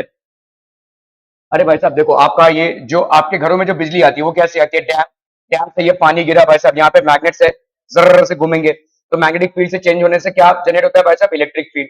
ये ज्यादा इजीली ऑब्जर्वेबल है। आप समझो एक मैग्नेट है, एक मैग्नेट है और ये आपका भाई साहब एक सर्कुलर कॉइल ऑफ वायर है, इसको आपने भाई साहब ऐसे अमीटर के साथ सिर्फ कनेक्ट करके रखा है, ये अमीटर है, कोई वोल्टेज सोर्स नहीं है। आप इस मैग्नेट को अंदर बाहर अगर करेंगे तो आपका अमीटर हिलता हुआ दिखेगा, क्यों? क्योंकि आपने क्या किया है, इसके मैग्नेटिक फील्ड को डिस्टर्ब किया है। whenever you disturb the magnetic field you will see a corresponding electric field getting generated, ये जल्दी देखने को मिलता है, ठीक है। so consider induced field, so which one is more easily observed? तो आप भाई साहब यहाँ पे बोल सकते हैं induced electric field due to changing magnetic field, due to changing magnetic field is more easily observed, is more easily observed, ये ज्यादा ऑब्जर्व कर सकते हैं आप, ठीक है। देखो यहाँ पे कैसा है, ये ज्यादा इजीली ऑब्जर्व क्यों कर सकते हैं? देखो अगर मैं वायर की बात करूं, एक वायर में करंट जा रहा है तो क्या इलेक्ट्रिक फील्ड चेंज हो रही है, जर्र जा रहा है वैसा, क्या उसके आजू बाजू मैग्नेटिज्म जनरेट होगा? होगा। लेकिन क्या लोहे के लक्कड़ की चीजों से जाके चिपक जा रही है? नहीं चिपक रही है ना, ठीक है। तो ये नहीं हो रहा है ना, ये आप देख नहीं पा रहे हैं इसको, ठीक है। You are not able to observe this but you are able to easily observe this, हालांकि यहाँ पे मैग्नेटिज्म है, ठीक है। हर वायर जिसमें इलेक्ट्रिसिटी जा रही है उसमें मैग्नेटिज्म जनरेट होगा, लेकिन इतना ज्यादा स्ट्रांग भी नहीं है कि वो ऐसे पुल कर ले, ठीक है। सो जस्टिफाई योर आंसर, तो आपका भाई साहब induce electric field due to changing magnetic field is more easily observe. क्या ये समझ में आ रहा है भाई साहब? Okay okay okay.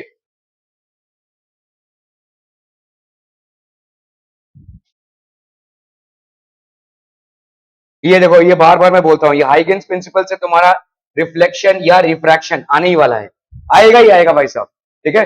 हाइगेन्स प्रिंसिपल से तुमको एक रे डायग्राम ड्रॉ करना है, ठीक है। Draw a ray diagram showing the propagation of a plane wave front at a plane surface separating the two media. क्या करोगे भाई साहब यहाँ पे? तो लेट्स से ये हो गया तुम्हारा एक मीडिया, ठीक है। अब यहाँ पे दो पैरेलल रेज ले लो, तो लेट्स से ये एक पैरेलल रे है और ये एक पैरेलल रे है,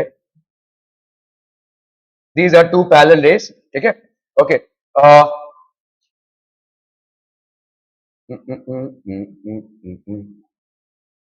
तो रिफ्रैक्शन हुआ भाई साहब,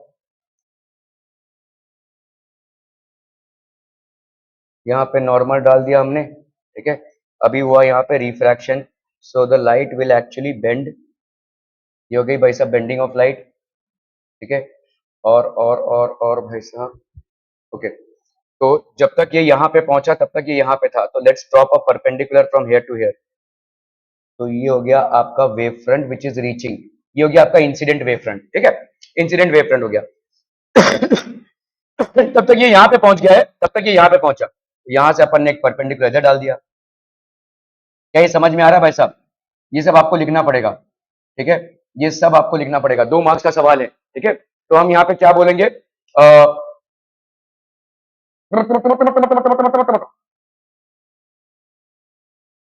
and incident wave front, and incident wave front, let's say इस वेव फ्रंट का नाम देते हैं अपन ए, और ये हो गया बी, ठीक है, A B strikes a glass surface, glass surface at A, at A, ठीक है, क्लियर है। फ्रॉम बी, ठीक है, इट रीचेस सी, तो from B it reaches C in time t, ठीक है, बी से ये सी में पहुंचा in time t, while in the same time t it reaches from A to, let's say A B C D, A to D in the denser medium। समझ में आ रहा है भाई साहब? In the denser medium, clear है भाई साहब? ओके, अभी हम मान लेते हैं let v1 be the speed of light in medium 1 and v2 be the speed of light in medium 2, ठीक है, क्लियर है भाई साहब? Are we clear? ओके, अभी ये वाला एंगल देखो आपका क्या है, एंगल ऑफ इंसिडेंस आई, ठीक है, तो ये तो आपने 90 डिग्री है भाई साहब, ये 90 डिग्री है, तो ये वाला कितना हो जाएगा भाई साहब, ये है कितना आपका 90, ये आपका 90 है, ठीक है, ओके, ये वाला भाई साहब कितना हो जाएगा, देखो ये आपका परपेंडिकुलर है, ये आपका है परपेंडिकुलर, ठीक है, तो ये वाला एंगल कितना हो जाएगा 90 माइनस आई, ठीक है, अभी देखो कंफ्यूज मत होना, मैं आपको यहाँ पे, तो ये वाला आपका देखो आई हो गया, आई, ठीक है, ठीक है, ये वाला भाई साहब आपका कितना हो गया, ये वाला हो गया आपका 90 भाई साहब, क्योंकि ये ऐसे आ रहा है ना, ठीक है, तो ये वाला आपका नॉर्मल है, तो ये वाला आपका 90 हो गया, अभी ये ऐसे आ रहा है, मतलब ये वाला लाइन तो दोनों पे परपेंडिकुलर होगा, मतलब ये वाला भी आपका कितना हो जाएगा भाई साहब, ये वाला होगा आपका 90, ये आपका 90 और ये आपका 90 है कि नहीं, ठीक है, तो मुझे बताओ ये वाला अगर आई है तो ये वाला कितना हो जाएगा 90 माइनस आई, अभी इस वाले में आते हैं, ये वाला अगर 90 माइनस आई होगा तो ये वाला कितना हो जाएगा आई, ठीक है, so this one will be I, ये सब आपको प्रूफ में नहीं बताना है, ठीक है, सो बाय ऐसा लिख देना भाई साहब, simple geometry we can say that क्या क्या भाई साहब, एंगल BAC की वैल्यू कितनी हो गई भाई साहब आई, ठीक है, क्लियर है, ओके, अभी आते हैं हम एंगल ऑफ रिफ्रैक्शन पे, ठीक है, एंगल ऑफ रिफ्रैक्शन पे कौन सा एंगल ऑफ रिफ्रैक्शन हो जाएगा बोलो, ये वाला एंगल है कि नहीं, ये वाला है आपका एंगल R, ठीक है, ये वाला है एंगल R, अगर ये वाला एंगल R है तो ये वाला कितना हो जाएगा बोलो, this will B 90 minus R, यहां पे ये वाला कितना है बोलो 90, तो ये वाला कितना हो जाएगा बोलो 90 माइनस R 90, तो ये वाला कितना हो जाएगा R, क्या ये समझ में आ रहा है, ठीक है, also by simple geometry we can say that angle ACD की वैल्यू कितनी हो जाएगी भाई साहब R, angle of refraction, here R I is equal to angle of incidence and R is angle of refraction, ठीक है भाई साहब, क्लियर है, ओके, चलिए अभी हम करते हैं भाई साहब साइन आई की वैल्यू भाई साहब कितनी हो जाएगी इस वाले ट्रायंगल में, देखो इन कौन सा triangle, triangle BABC, in triangle ABC sine i की value B C upon A C, है कि नहीं, B C upon A C, perpendicular upon hypotenuse, ठीक है। ओके, अब ये बी सी क्या है, टाइम टी पे इसने ये डिस्टेंस कवर किया है, और कितने टाइम पे, v1, तो bc की वैल्यू कितनी हो जाएगी, velocity into time, v1t, v1t, ठीक है। तो ये हो जाएगा आपका v1t अपॉन ac, ठीक है। साइन r की वैल्यू बोलो बच्चा पार्टी क्या हो जाएगी, perpendicular upon hypotenuse, that is ad upon ac, sine r। तो यहाँ पे ad की वैल्यू कितनी हो जाएगी, ad की वैल्यू भाई साहब जितना टाइम लगा इसमें, AD मतलब ये हो जाएगा V2 इंटू टी, उसी सेम टाइम इसने कवर किया है, ठीक है। तो ये हो जाएगा आपका V2t बाई AC। कर लो भाई साहब यहाँ पे sine I by sine R, तो आपका AC AC मर जाएगा, V1t बाई V2t, ये कितना आ जाएगा बोलो, V1 बाई V2। क्या ये समझ में आ रहा है, और V1 बाई V2 आपका कांस्टेंट होगा, ठीक है।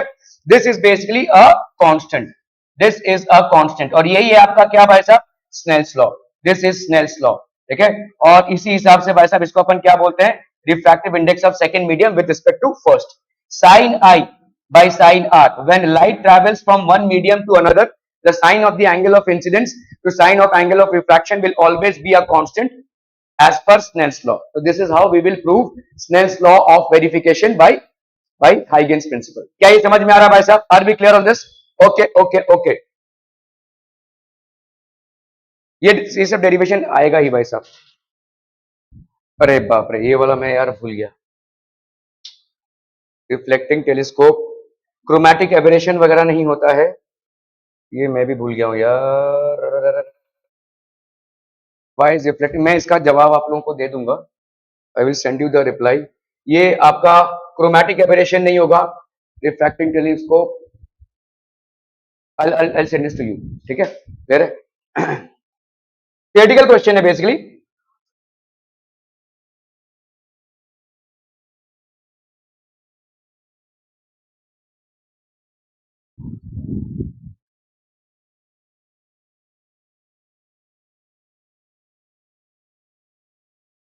चलो ये वाला सवाल जरा ट्राई करो फटाफट,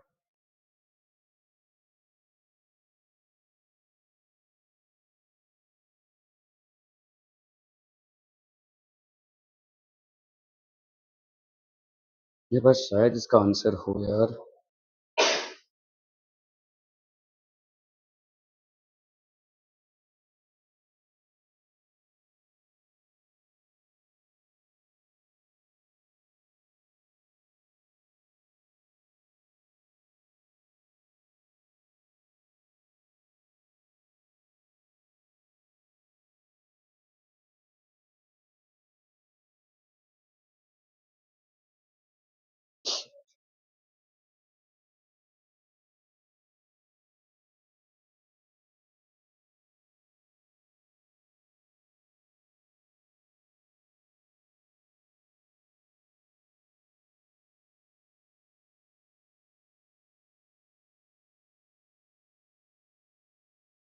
चलो भाई साहब शुरू करना है फटाफट,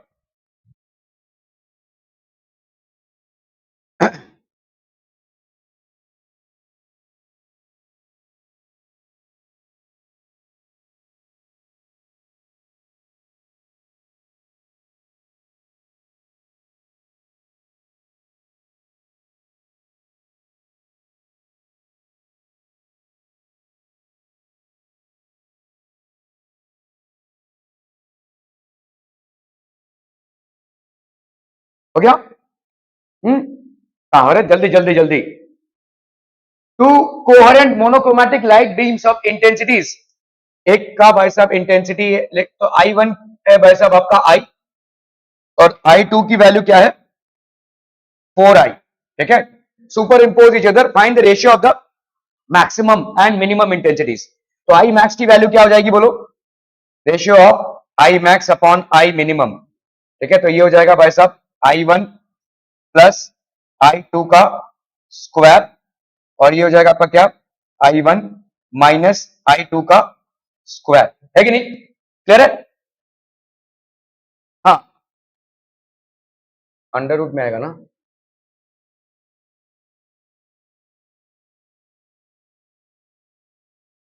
ठीक है।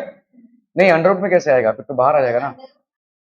हाँ हाँ, sorry sorry sorry sorry sorry sorry, correct. तो ये हो जाएगा भाई साहब आपका, sorry, under root I1 plus under root I2 इसका स्क्वायर, ठीक है। ये अंडर रूट नहीं होगा ना ऊपर वाला, सॉरी सॉरी सॉरी, अरे यार क्या हो रहा है भाई साहब।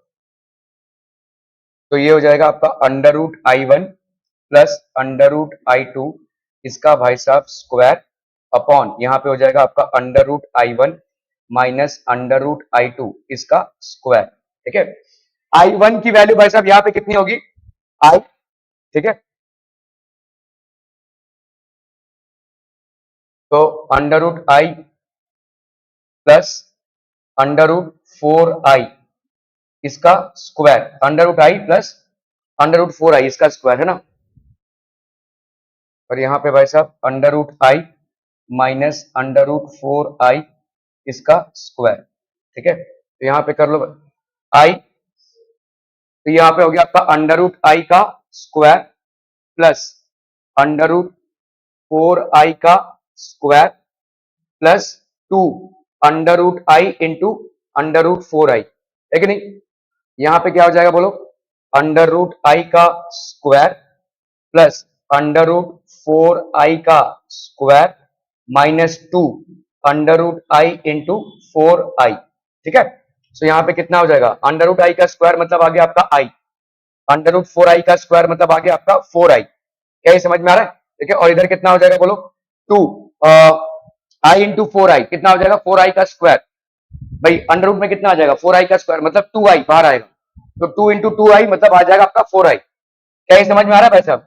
ये 2 इंटू I इंटू 4I है ना, तो ये हो जाएगा 2 under root I into 2 under root I, तो ये हो जाएगा आपका 4I, ठीक है।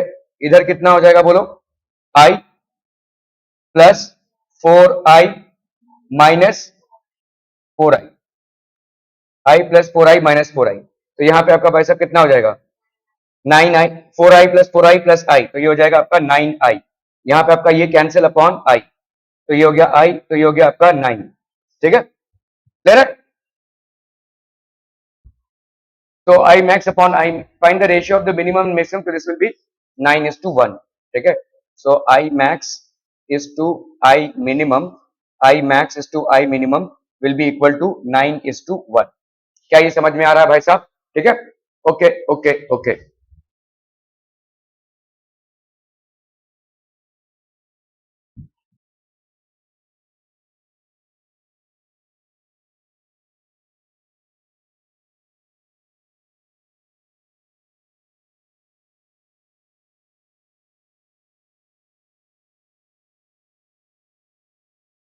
the ground state of hydrogen atom is minus 13.6 electron volt. What is the potential energy and kinetic energy of an electron in the third excited state? चलिए फटाफट करना है भाई साहब इसको।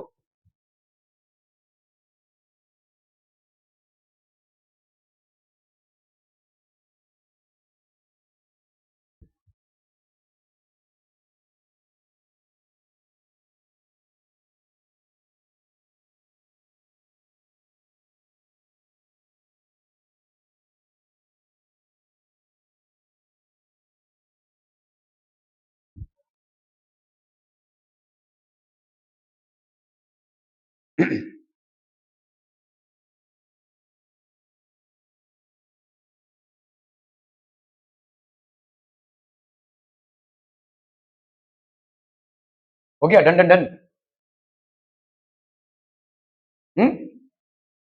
क्या लॉजिक लगा है, ओके।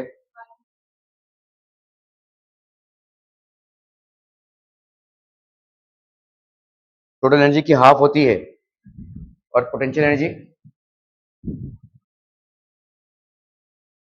ओके ठीक है। चलिए देखते हैं, पहले टोटल एनर्जी निकालते हैं, ठीक है।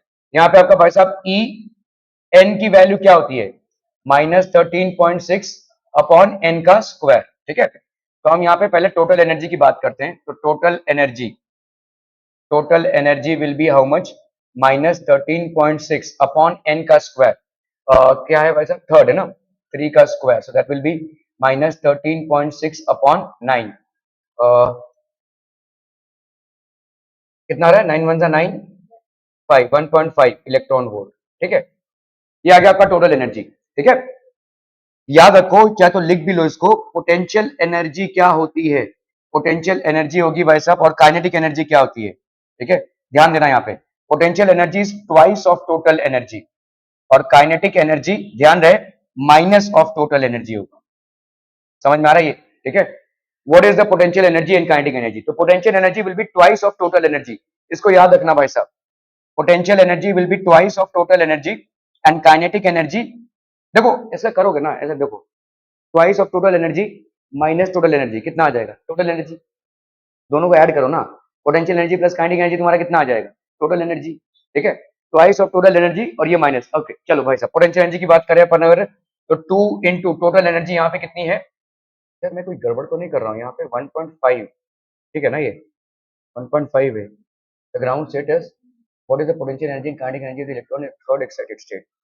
ठीक है, तो टोटल एनर्जी मतलब ये हो गया आपका कितना, 1.5 electron volt, that is 3 electron volt, 3 electron volt minus में, हाँ ठीक है, ओके। काइनेटिक एनर्जी कितनी हो जाएगी बोलो, माइनस माइनस 1.5 इलेक्ट्रॉन वोल्ट, तो ये हो जाएगा आपका कितना, 1.5 electron volt plus 1.5 electron volt, kinetic energy आपका प्लस 1.5 इलेक्ट्रॉन वोल्ट है। जस्ट रिमेंबर दिस वन, ठीक है, ये जरा याद रखिएगा। क्लियर है, are we clear on this one people? Okay okay okay.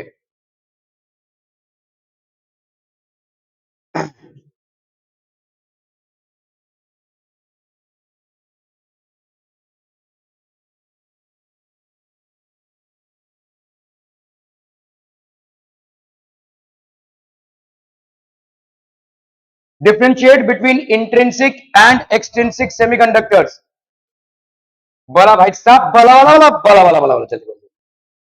तो अपन पहले यहाँ पे इंट्रिंसिक इंट्रिंसिक सेमीकंडक्टर, और ये हो गया भाई साहब आपका extrinsic semiconductor.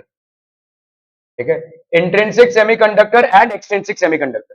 Intrinsic semiconductor, no added impurity, okay चलिए भाई साहब, नो एडेड इम्प्योरिटी, ठीक है, नो एडेड इम्प्योरिटी, यहां पे इट इज डोप्ड, ठीक है, with an impurity, with an impurity, it is doped with an impurity. ठीक है, ओके। और बोलो भाई साहब, यहां पे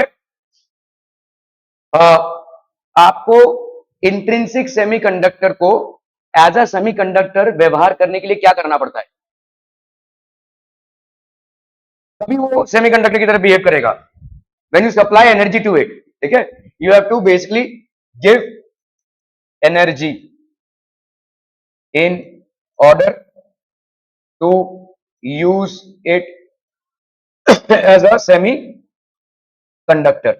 ठीक है, यहां पे भाई साहब कोई एनर्जी देने की जरूरत नहीं है, no energy is required to be given in order to use it as a semiconductor। अच्छा हाँ, ज्यादा अच्छा होगा कि आप यहां पे ये मेंशन कर दें, at room temperature, room temperature, तो रूम टेम्परेचर पे भी ये सेमीकंडक्टर की तरह बिहेव करेगा, एट रूम टेम्परेचर ये सेमीकंडक्टर की तरह बिहेव नहीं करेगा। ठीक है, इसको एनर्जी देनी पड़ेगी। ठीक है, you will have to give energy. और क्या हो जाएगा बोलो, और क्या हो जाएगा, हाँ एग्जाम्पल, एग्जाम्पल छोड़ो, पहले बताओ और क्या हो जाएगा। भाई देखो, तुमने जब एक्सट्रिंसिक सेमीकंडक्टर्स किया है, तो या तो तुमने उसको पी टाइप बनाया है या तो एन टाइप बनाया है। पी टाइप में क्या हो जाएगा, होल्स की क्वांटिटी आपके इलेक्ट्रॉन से ज्यादा होगी, और एन टाइप में क्या होगा भाई साहब, इलेक्ट्रॉन की क्वांटिटी होल से ज्यादा होगी। तो for extrinsic semiconductors number of electrons will never be equal to number of holes. क्या ये समझ में आ रहा है, यहां पे it will always be equal, number of electrons will always be equal to number of holes. क्या ये समझ में आ रहा है भाई साहब? ठीक है, so this is the difference between intrinsic and extrinsic semiconductors. Are we absolutely clear to this one people? समझ में आता हम? ठीक है, okay.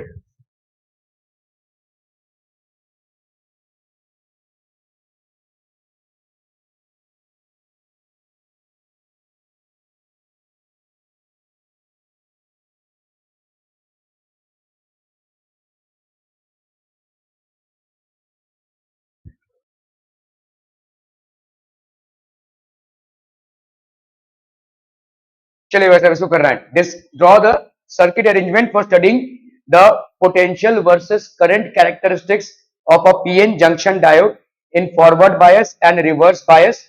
Show that the plot of VI characteristic of a silicon diode.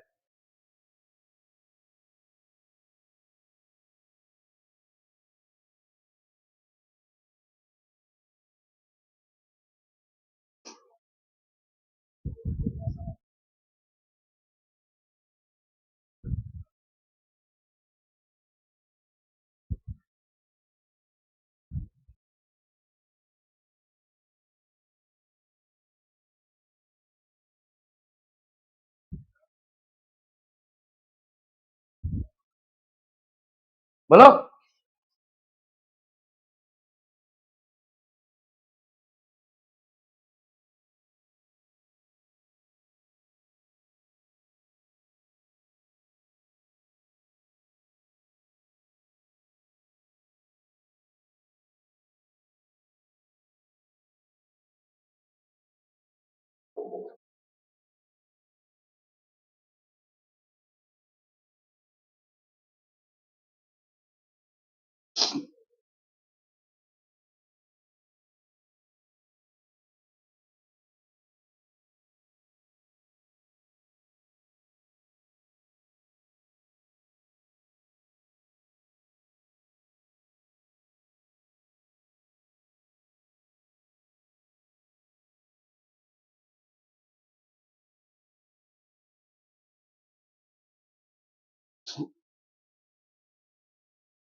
हो गया भाई साहब.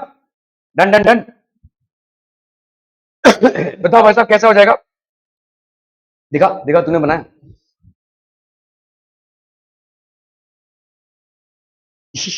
तू लेकर आया है solution.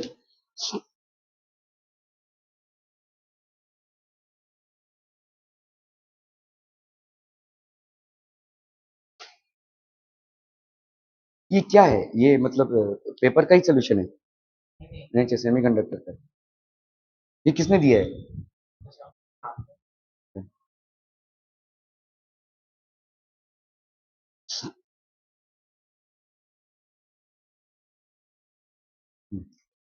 Okay for V I characteristics of a PN junction diode. तो आपका भाई साहब पीएन जंक्शन डायोड में क्या हो जाएगा. देखो यहाँ पे ये आपका पीएन जंक्शन डायोड हो गया. पीएनएन. यार यहाँ पे वोल्ट मीटर लगाना पड़ेगा ना आपको. तो लेट्स से आपने भाई साहब वोल्ट मीटर पहले लगा दिया इधर. ये हो गया आपका पीएन जंक्शन डायोड. ये हो गया आपका पीएन जंक्शन डायोड. ये पी और ए एन. यहाँ पे आपका हाफ वेव रेक्टिफायर है, तो लेट्स से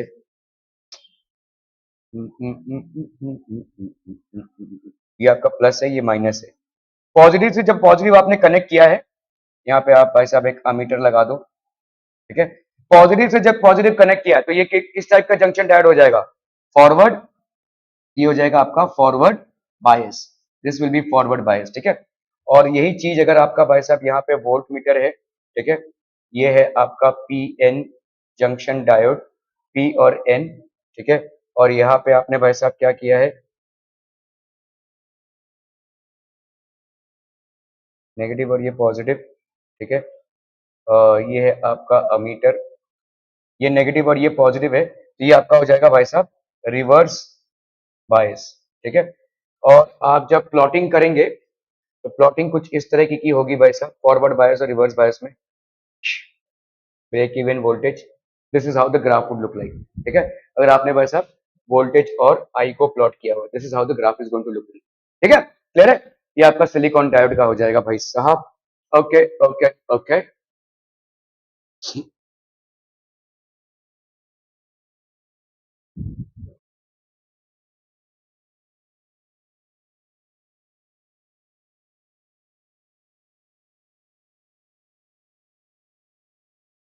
क्या है भाई साहब? अरे यार ये फिर थियोरी वाला क्वेश्चन है, ये मैं भी भूल गया भाई साहब। Potential barrier diffusion, briefly explain how the diffusion diff currents contribute to the formation of potential barrier। ये थोड़ा सा थियोरी वाला क्वेश्चन है भाई साहब, कभी मैं आंसर आपको भेज दूंगा।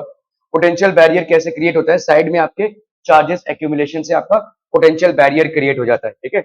ओके, तो ड्रिफ्ट करंट और डिफ्यूजन करंट, पोटेंशियल बैरियर में आपका ड्रिफ्ट करंट और डिफ्यूजन करंट के बीच में ये खेल चालू हो जाता है। ओके, महसूस।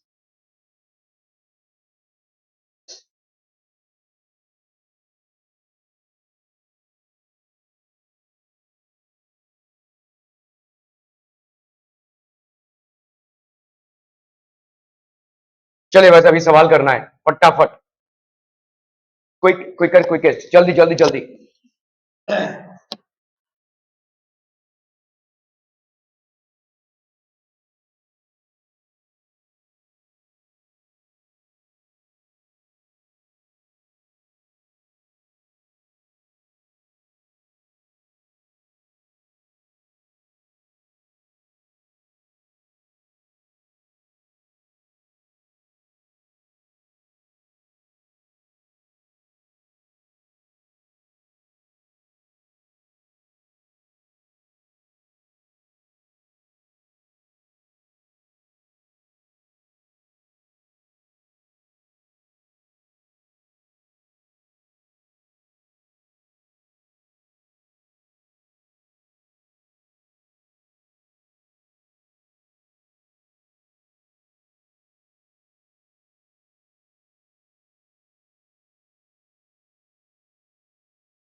ओके, सवाल तो देखो यहाँ पे, 12 negative charges of same magnitude are equally spaced and fixed on the circumference of a circle।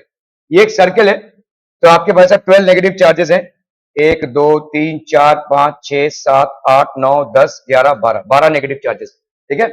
Are equally spaced on the fix on the circumference of a circle of radius r relative to potential being zero at infinity, find the electric potential and electric field at the center C of the circle। तो infinity में obviously वैसा potential आपका zero ही होता है, ठीक है। Okay, find the electric potential. Electric potential क्या हो जाएगा यहाँ पे? नहीं, इलेक्ट्रिक पोटेंशियल भाई साहब देखो, इलेक्ट्रिक फील्ड, थोड़ा सा दिमाग लगाओ। इलेक्ट्रिक फील्ड, इलेक्ट्रिक फील्ड जो है वो आपका एक वेक्टर क्वांटिटी है ना भाई साहब? वेक्टर क्वांटिटी है, तो इसका डायरेक्शन होगा भाई साहब, ठीक है। और इसका डायरेक्शन कहां से कहां होता है? प्लस से माइनस की तरफ। तो ये इलेक्ट्रिक फील्ड क्योंकि ये सिमेट्रिकल है, ठीक है, 12 है, तो इसमें क्या हो जाएगा भाई साहब? सब एक दूसरे को कैंसिल कर देंगे। तो electric field is a vector quantity since the charges are in symmetry, since the charges are in symmetry, the total electric the total electric field at the center of the circle, the total electric field at the center of the circle will be zero. ये भाई साहब आपका zero हो जाएगा। क्या ये समझ में आ रहा है भाई साहब? ठीक है, इलेक्ट्रिक फील्ड आपका जीरो हो जाएगा क्योंकि इलेक्ट्रिक फील्ड का कैंसिलेशन का स्कोप है। कैंसिलेशन का स्कोप क्यों है भाई साहब? क्योंकि आपका this is basically what, this is अ, तो ये सारे आपके भाई साहब कैंसिल हो जाएंगे ना, एक दूसरे को एक जगह से कैंसिल करते जाएंगे। देखो आप देखो ध्यान से, ठीक है, ये सारा जितना भी इलेक्ट्रिक फील्ड है हर एक का एक काउंटर पार्ट आपको मिल जाएगा। So they all will cancel each other, so the resultant electric field that will be there at C will be zero. मैं यहाँ पे डायरेक्शन आपको ये क्यों दिखा रहा हूं, क्योंकि इलेक्ट्रिक फील्ड का direction always positive to negative की तरफ होता है। और ये जितने भी चार्जेस आपने प्लेस किए हैं 12 नेगेटिव चार्जेस हैं। देखिए ये सब माइनस क्यू वाले चार्जेस हैं, ये सब नेगेटिव चार्जेस हैं। सो ऑब्वियसली ये सारे डायरेक्शंस जो हैं वो आपस में क्या हो जाएंगे, कैंसिल आउट हो जाएंगे, resulting in the electric field at the centre being zero. Now let's come to the potential. ठीक है, पोटेंशियल आपका एक स्केलर क्वांटिटी है। Potential is a scalar quantity, इसका कोई डायरेक्शन नहीं होता है। तो एक चार्ज की वजह से कितना पोटेंशियल जनरेट हो रहा है बताइए? पोटेंशियल क्या होता है? 1/4 pi epsilon naught q by r. यहां पे क्यू माइनस क्यू है ना? ठीक है, तो यहां पे एक चार्ज की वजह से इधर कितना पोटेंशियल जनरेट हुआ? ये कैपिटल आर है ना, ठीक है, so this will be capital R. So for scalar quantity, so potential, this is basically what potential due to one charge। ठीक है, तो इसी तरह से भाई साहब potential due to 12 charge, therefore potential due to 12 negative charges, ये भाई साहब कितना हो जाएगा बोलो? 1/4 pi epsilon naught 12 q minus by r, ये हो जाएगा भाई साहब। ठीक है, क्लियर है? तो find the electric potential the centre of the circle will be this much. ठीक है, okay, if the charges are equally spaced and fixed on the arc of, अच्छा तो यहां पे 12 चार्जेस को आपने इक्वली स्पेस करके 1 2 3 4 5 6 7 8 9 10 11 12 112 डिग्री पे, मतलब 10-10 डिग्री पे सब होंगे, है ना? अनइक्वली, अच्छा unequally space and fix an arc of, find the electric potential at the centre. बताओ इलेक्ट्रिक पोटेंशियल क्या हो जाएगा? एकदम कंसेप्चुअल सवाल है भाई साहब, एकदम कॉन्सेप्ट वाला सवाल है। पहले आपने क्या किया, इक्वली स्पेसिंग करके 12 चार्जेस को लगाया, आपसे पूछा गया इलेक्ट्रिक फील्ड और पोटेंशियल क्या होगा। आपने बोला भाई साहब इलेक्ट्रिक फील्ड जीरो हो जाएगा क्योंकि हर एक का एक काउंटर पार्ट आपको मिल रहा है, इस तरफ एक है तो इस तरफ एक है, तो एक दूसरे को कैंसिल कर रहे हैं, तो result in electric field at centre will be zero. Now all these have been compiled in a sector of 120 degrees और ये अनइक्वल स्पेसिंग है। अभी आपसे यहाँ पे क्या पूछा जा रहा है, ध्यान से देखो, पूछा आपसे यहाँ पे सिर्फ इलेक्ट्रिक पोटेंशियल जा रहा है, इलेक्ट्रिक फील्ड नहीं जा रहा है। इलेक्ट्रिक पोटेंशियल क्या हो जाएगा? सेम ही होगा। ठीक है, सेम ही होगा क्योंकि भाई साहब इलेक्ट्रिक पोटेंशियल को तुम यहाँ पे एक साथ रखो अलग अलग रखो कोई फर्क नहीं पड़ता ना, वही, क्योंकि वो तो स्केलर एडिशन है वो। ठीक है, तो इलेक्ट्रिक पोटेंशियल, देयरफॉर पोटेंशियल, ठीक है, potential in the second case, in the second case will remain same, ये सेम ही रहेगा, that is -1/4 pi epsilon naught 12 q by r. ठीक है, इलेक्ट्रिक फील्ड सेम नहीं रहेगा, यहाँ पे आपको हर एक का कंपोनेंट निकालना पड़ेगा। Are we clear? Clear on this one?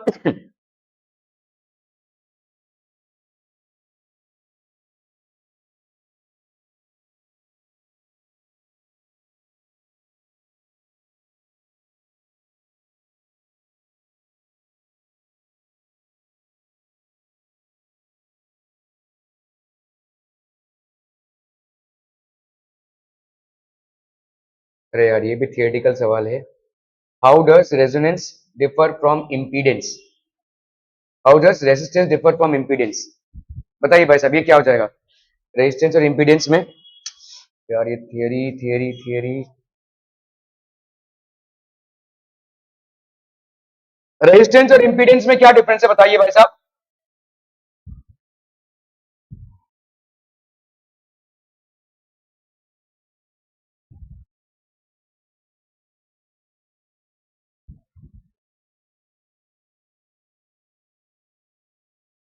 बोलिए बोलिए, रेजिस्टेंस और इम्पीडेंस में क्या डिफरेंस है? Resistance is applicable to a resistor only, impedance is applicable to an inductor as well as a capacitor, ठीक है? तो resistance will always be opposive in nature, लेकिन इंडक्टेंस कभी कभी अपोजिंग हो भी सकता है, नहीं भी हो सकता है, ठीक है? मैं एक मिनट देख लेता हूं भाई साहब, ये सही आना चाहिए।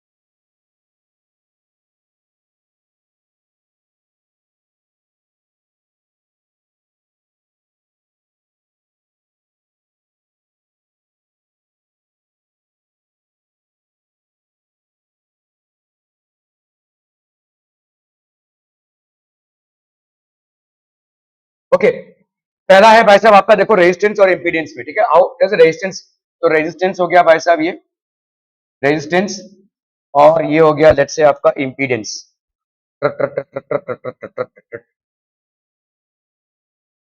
रेजिस्टेंस और ये हो गया भाई साहब आपका इंपीडेंस, ठीक है? इंपीडेंस। यहां पे अपन क्या लिख सकते हैं भाई साहब, बोलो ना बोलो। Resistance is opposition to flow of electric current, opposition to flow of electric current in, क्या होगा बोलो? फ्लो ऑफ इलेक्ट्रिक करंट, नहीं नहीं नहीं, इन कौन से सर्किट्स में? नहीं नहीं नहीं, इंपीडेंस कहां पे कैलकुलेट करते हैं हम? Opposition to flow of in AC circuits, ठीक है? तो this is basically opposition to flow of, ये भाई साहब आपका एसी सर्किट्स में हो जाएगा ना, एक मिनट, हाँ,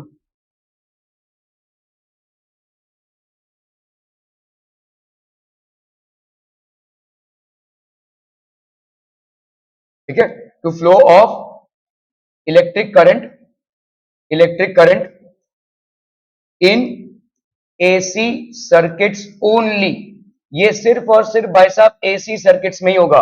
opposition to flow of electric current in both DC and AC circuits, ठीक है?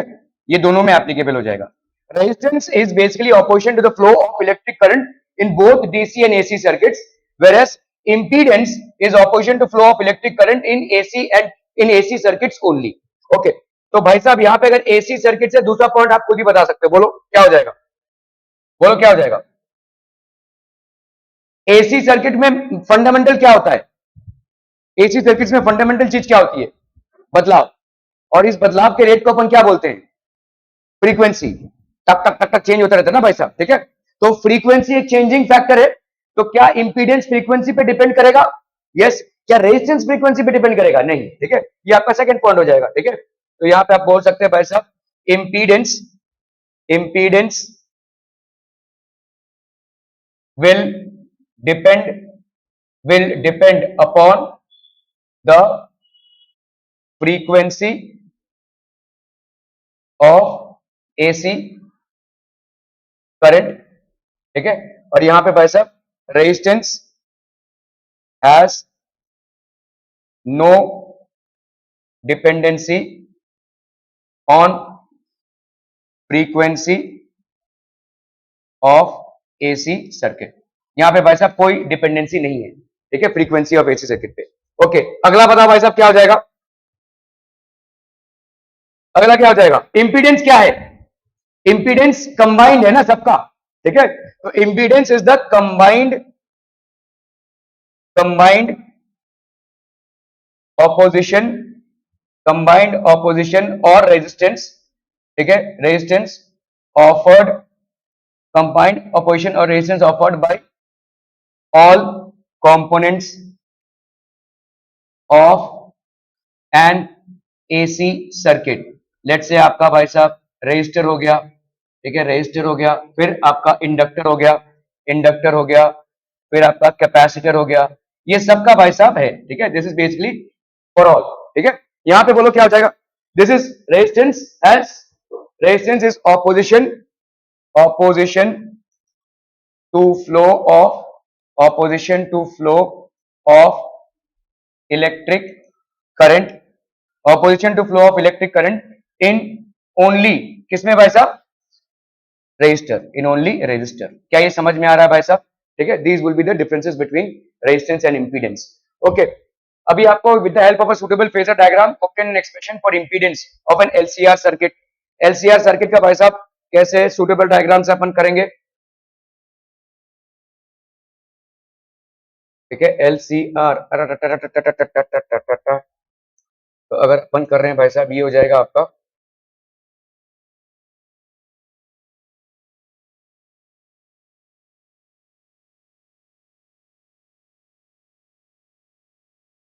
इसको अपन लिख सकते हैं ओमेगा टी प्लस फाइव। ठीक है, ये हो जाएगा आपका voltage will be running behind the current, और ये हो गया आपका इंडक्टर। ठीक है, ये आपका हो गया लेट्स से वी आर। ठीक है, क्लियर है? इस तरह से आपका भाई साहब रिप्रेजेंटेशन हो गया। ओके, नाउ यहाँ पे अपन लिख सकते हैं वोल्टेज कंबाइंड क्या हो जाएगा आपका, V L plus V M plus V C, ये होगा ना भाई साहब कैपेसिटर। ठीक है, ओके, तो भाई साहब यहाँ पे अगर हमने यहाँ पे आई लिखा, आई एम इंटू जेड, ये इंपीडेंस हो जाएगा। वी एल का वैल्यू कितना हो जाएगा बोलो, I am into L, that is,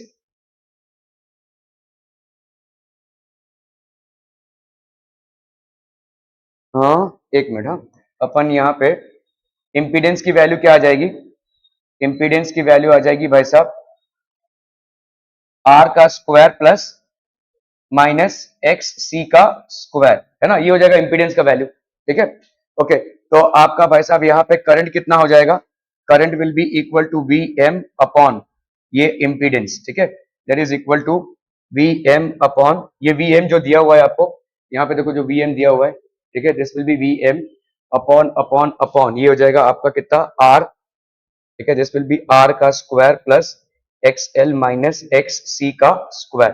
ठीक है, एक्स एल की वैल्यू क्या होती है भाई साहब, ओमेगा एल, और एक्स सी की वैल्यू होती है 1 बाई ओमेगा सी। ठीक है, तो दैट विल बी बेसिकली, अच्छा रेजोनेंस में क्या हो जाएगा, एट रेजोनेंस में होता क्या है, एट रेजोनेंस, नहीं रेजोनेंस में होता क्या है, व्हाट इज रेजोनेंस कंडीशन, नहीं वो तो होगा, लेकिन रेजोनेंस में और क्या होता है भाई साहब, करंट ड्रॉन आपका मैक्सिमम होता है। अगर मैंने आई को ओमेगा के लिए प्लॉट किया, तो at resonance maximum current is drawn. Maximum current कब ड्रॉन होगा, जब आपका इंपीडेंस मिनिमम हो। इंपीडेंस मिनिमम कब होगा, ठीक है, आर तो आर ही रहेगा, ये तो कुछ नहीं हो सकता। इंपीडेंस मिनिमम तब होगा, ठीक है, व्हेन आपका एक्स एल और एक्स सी भाई साहब बराबर हो जाए, तभी तो ये जीरो हो जाएगा। ठीक है, so this will be happening only when omega L is equal to 1 by omega C, which is omega square is equal to, sorry, omega square is equal to 1 by L C. ठीक है, तो omega की value जब हो जाए क्या, 1 by under root of L C, तो आपका रेजोनेंस का कंडीशन अचीव होगा। ठीक है, तो हम यहाँ पे बोल सकते हैं resonance is achieved, resonance is achieved, resonance is achieved when the frequency, when the, यहाँ पे अभी आप भाई साहब इसको ओमेगा को लिखेंगे भाई साहब 2 pi f is equal to 1 by L C, तो एफ की वैल्यू क्या हो जाएगी, 2 pi under root L C. ठीक है, when the frequency, when the frequency of AC current, when the frequency of AC current is 1 by 2 pi L C, where L is the inductance and C is the capacitance, C is the capacitance। ठीक है, clear है भाई साहब, are we clear on this one people? Okay, ये था सवाल आपका भाई साहब।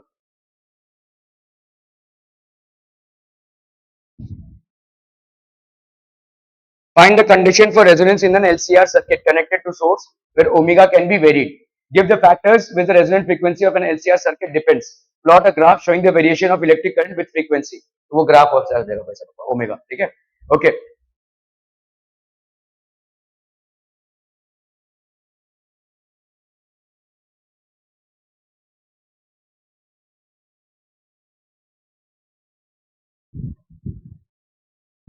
चलिए वैसा इसको करना है फटाफट.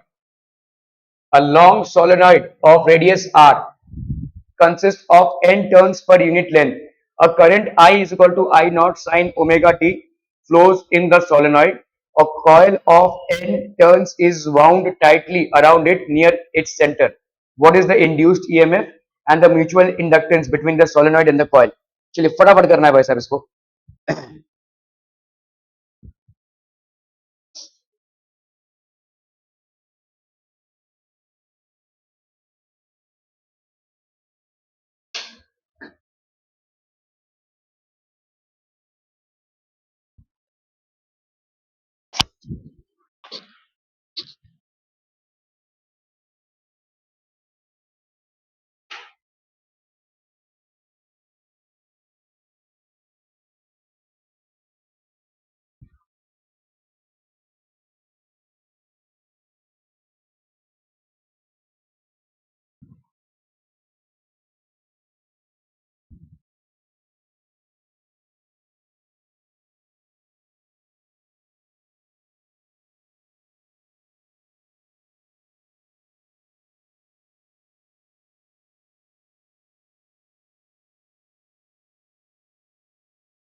Okay, a long solenoid of radius r consists of n turns per unit length.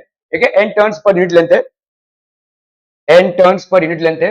A current I is equal to I naught sine omega t flows in a coil of n turns. Capital N turns is wound tightly. What is the induced EMF? Induced EMF कितना हो जाएगा बोलो? Minus D five by D T. Good, minus D five by D T. D five आपका क्या है भाई साहब? Five क्या है आपका? फ्लक्स. ठीक है, तो फ्लक्स कितना हो जाएगा भाई साहब? पहले तो अपन बात करते हैं भाई साहब मैग्नेटिक फील्ड की. मैग्नेटिक फील्ड ये कितना हो जाएगा? म्यू नॉट एन आई. ओके चलिए भाई साहब, म्यू नॉट एन आई. ठीक है, और आपका भाई साहब फ्लक्स कितना हो जाएगा? एन बी ए. है कि नहीं भाई साहब? एन बी ए, क्योंकि यहां पे बी की वैल्यू नहीं दी हुई है आपको. ठीक है, तो म्यू नॉट एन आई और एन बी ए, ठीक है। आई की वैल्यू आपको दी हुई है आई नॉट साइन ओमेगा, तो यहाँ पे क्या हो जाएगा बोलो, म्यू नॉट एन, आई की जगह पे क्या लिखोगे, आई नॉट साइन ओमेगा टी, ठीक है। आई की वैल्यू ये आई है ना भाई साहब, और फाई की वैल्यू क्या हो जाएगी, एन बी ए, मतलब ये हो जाएगा आपका कितना बोलो, ए बाबा रे बाबा, n into B, n into B मतलब बी की वैल्यू कितनी हो गई, mu naught N I naught sine omega t, और ए मतलब हो गया आपका भाई साहब एरिया, एरिया यहां पे आपको रेडियस दिया हुआ है, देखो आर रेडियस दिया हुआ है, तो एरिया कितना हो जाएगा बोलो, पाई आर का स्क्वायर, है कि नहीं, ठीक है। So this will be into pi R का स्क्वायर, ठीक है। So this will be n mu naught n pi R का square I naught sine omega t. क्या ये समझ में आ रहा है भाई साहब आपका, डी फाई हो गया ये, ठीक है। फिर ई की वैल्यू क्या हो जाएगी, ई की वैल्यू है minus d phi by D t, so this will be how much बच्चा party, minus d by D t of n mu naught n pi R का square I naught sine omega t, ठीक है। तो यहां पे आ गया भाई साहब आपका एन बाहर, म्यू नॉट बाहर आ गया, एन बाहर आ गया, पाई आर स्क्वायर बाहर आ गया, ठीक है, आई नॉट बाहर आ गया, ये हो गया आपका माइनस, और ये हो गया D by D t of sine omega T, D by d x of sine x कितना होता है, कॉस एक्स, ठीक है। तो यहां पे आपका कितना हो जाएगा भाई साहब, this will be minus N mu naught n pi R square I naught cos omega t, cos sine omega t की value d by d x into d, omega भी बाहर आएगा ना, तो भाई साहब I naught omega cos omega t, ये हो गया भाई साहब आपका ईएमएफ। क्या ये समझ में आ रहा है भाई साहब, ठीक है। The induce EMF in the coil is this, और ये सारी चीजें जो है तो आपकी दी हुई होनी चाहिए, देखो यहाँ पे एन दिया हुआ है, एन आपका दिया हुआ है, देखो एन म्यू नॉट, तो वो तो है कांस्टेंट, ठीक है। और क्या है भाई साहब आपका ये एन दिया हुआ है, ठीक है, पाई तो कांस्टेंट है, आर दिया हुआ है आपका, ठीक है, आई नॉट की वैल्यू दी हुई है भाई साहब, और ओमेगा और कॉस ओमेगा तो हो ही जाएगा, ठीक है। सो यहाँ पे कोई भी ऐसा टर्म ऐसा नहीं होना चाहिए जो आपको दिया हुआ ना हो, ठीक है। ओके, अभी बात कर रहे हैं भाई साहब म्यूचुअल इंडक्टेंस की, ठीक है। म्यूचुअल इंडक्टेंस कितना होता है बोलो, E is equal to minus M होगा कि सिर्फ एम होगा, माइनस एम होगा, minus M D I by D T, ठीक है, minus M D I by D T. Okay, तो यहां पे मतलब इन दोनों को अपन सेम लिख सकते हैं, देखो आपने यहां पे क्या किया है, D I by D T तो किया है ना भाई, अगर आप देखोगे इतना पोर्शन तो D I by D T है ना, तो ये जो आपका आया है ये तो D I by D T है कि नहीं भाई, आपने D phi by D T किया तो D I by D T इतना आया है, ठीक है। तो इसको अपन क्या लिख सकते हैं, minus M D I by D T is equal to क्या है बोलो आपका, minus N mu naught N I R का स्क्वायर, इसको अपन क्या लिख सकते हैं, D I by D T लिख सकते हैं ना भाई, D I by D T करोगे तो ही तो ये आएगा, ठीक है। तो इन दोनों को अगर हमने कैंसिल कर दिया, ये दोनों कैंसिल हो गया, तो म्यूचुअल इंडक्टेंस की वैल्यू क्या आ जाएगी, n mu naught n pi R का square, n mu naught n pi R का स्क्वायर, ठीक है। What is the mutual inductance between the solenoid and the coil, so between the solenoid, between the solenoid and the coil, the mutual inductance is this, ठीक है। Clear है भाई साहब, are we clear on this one people, हम okay.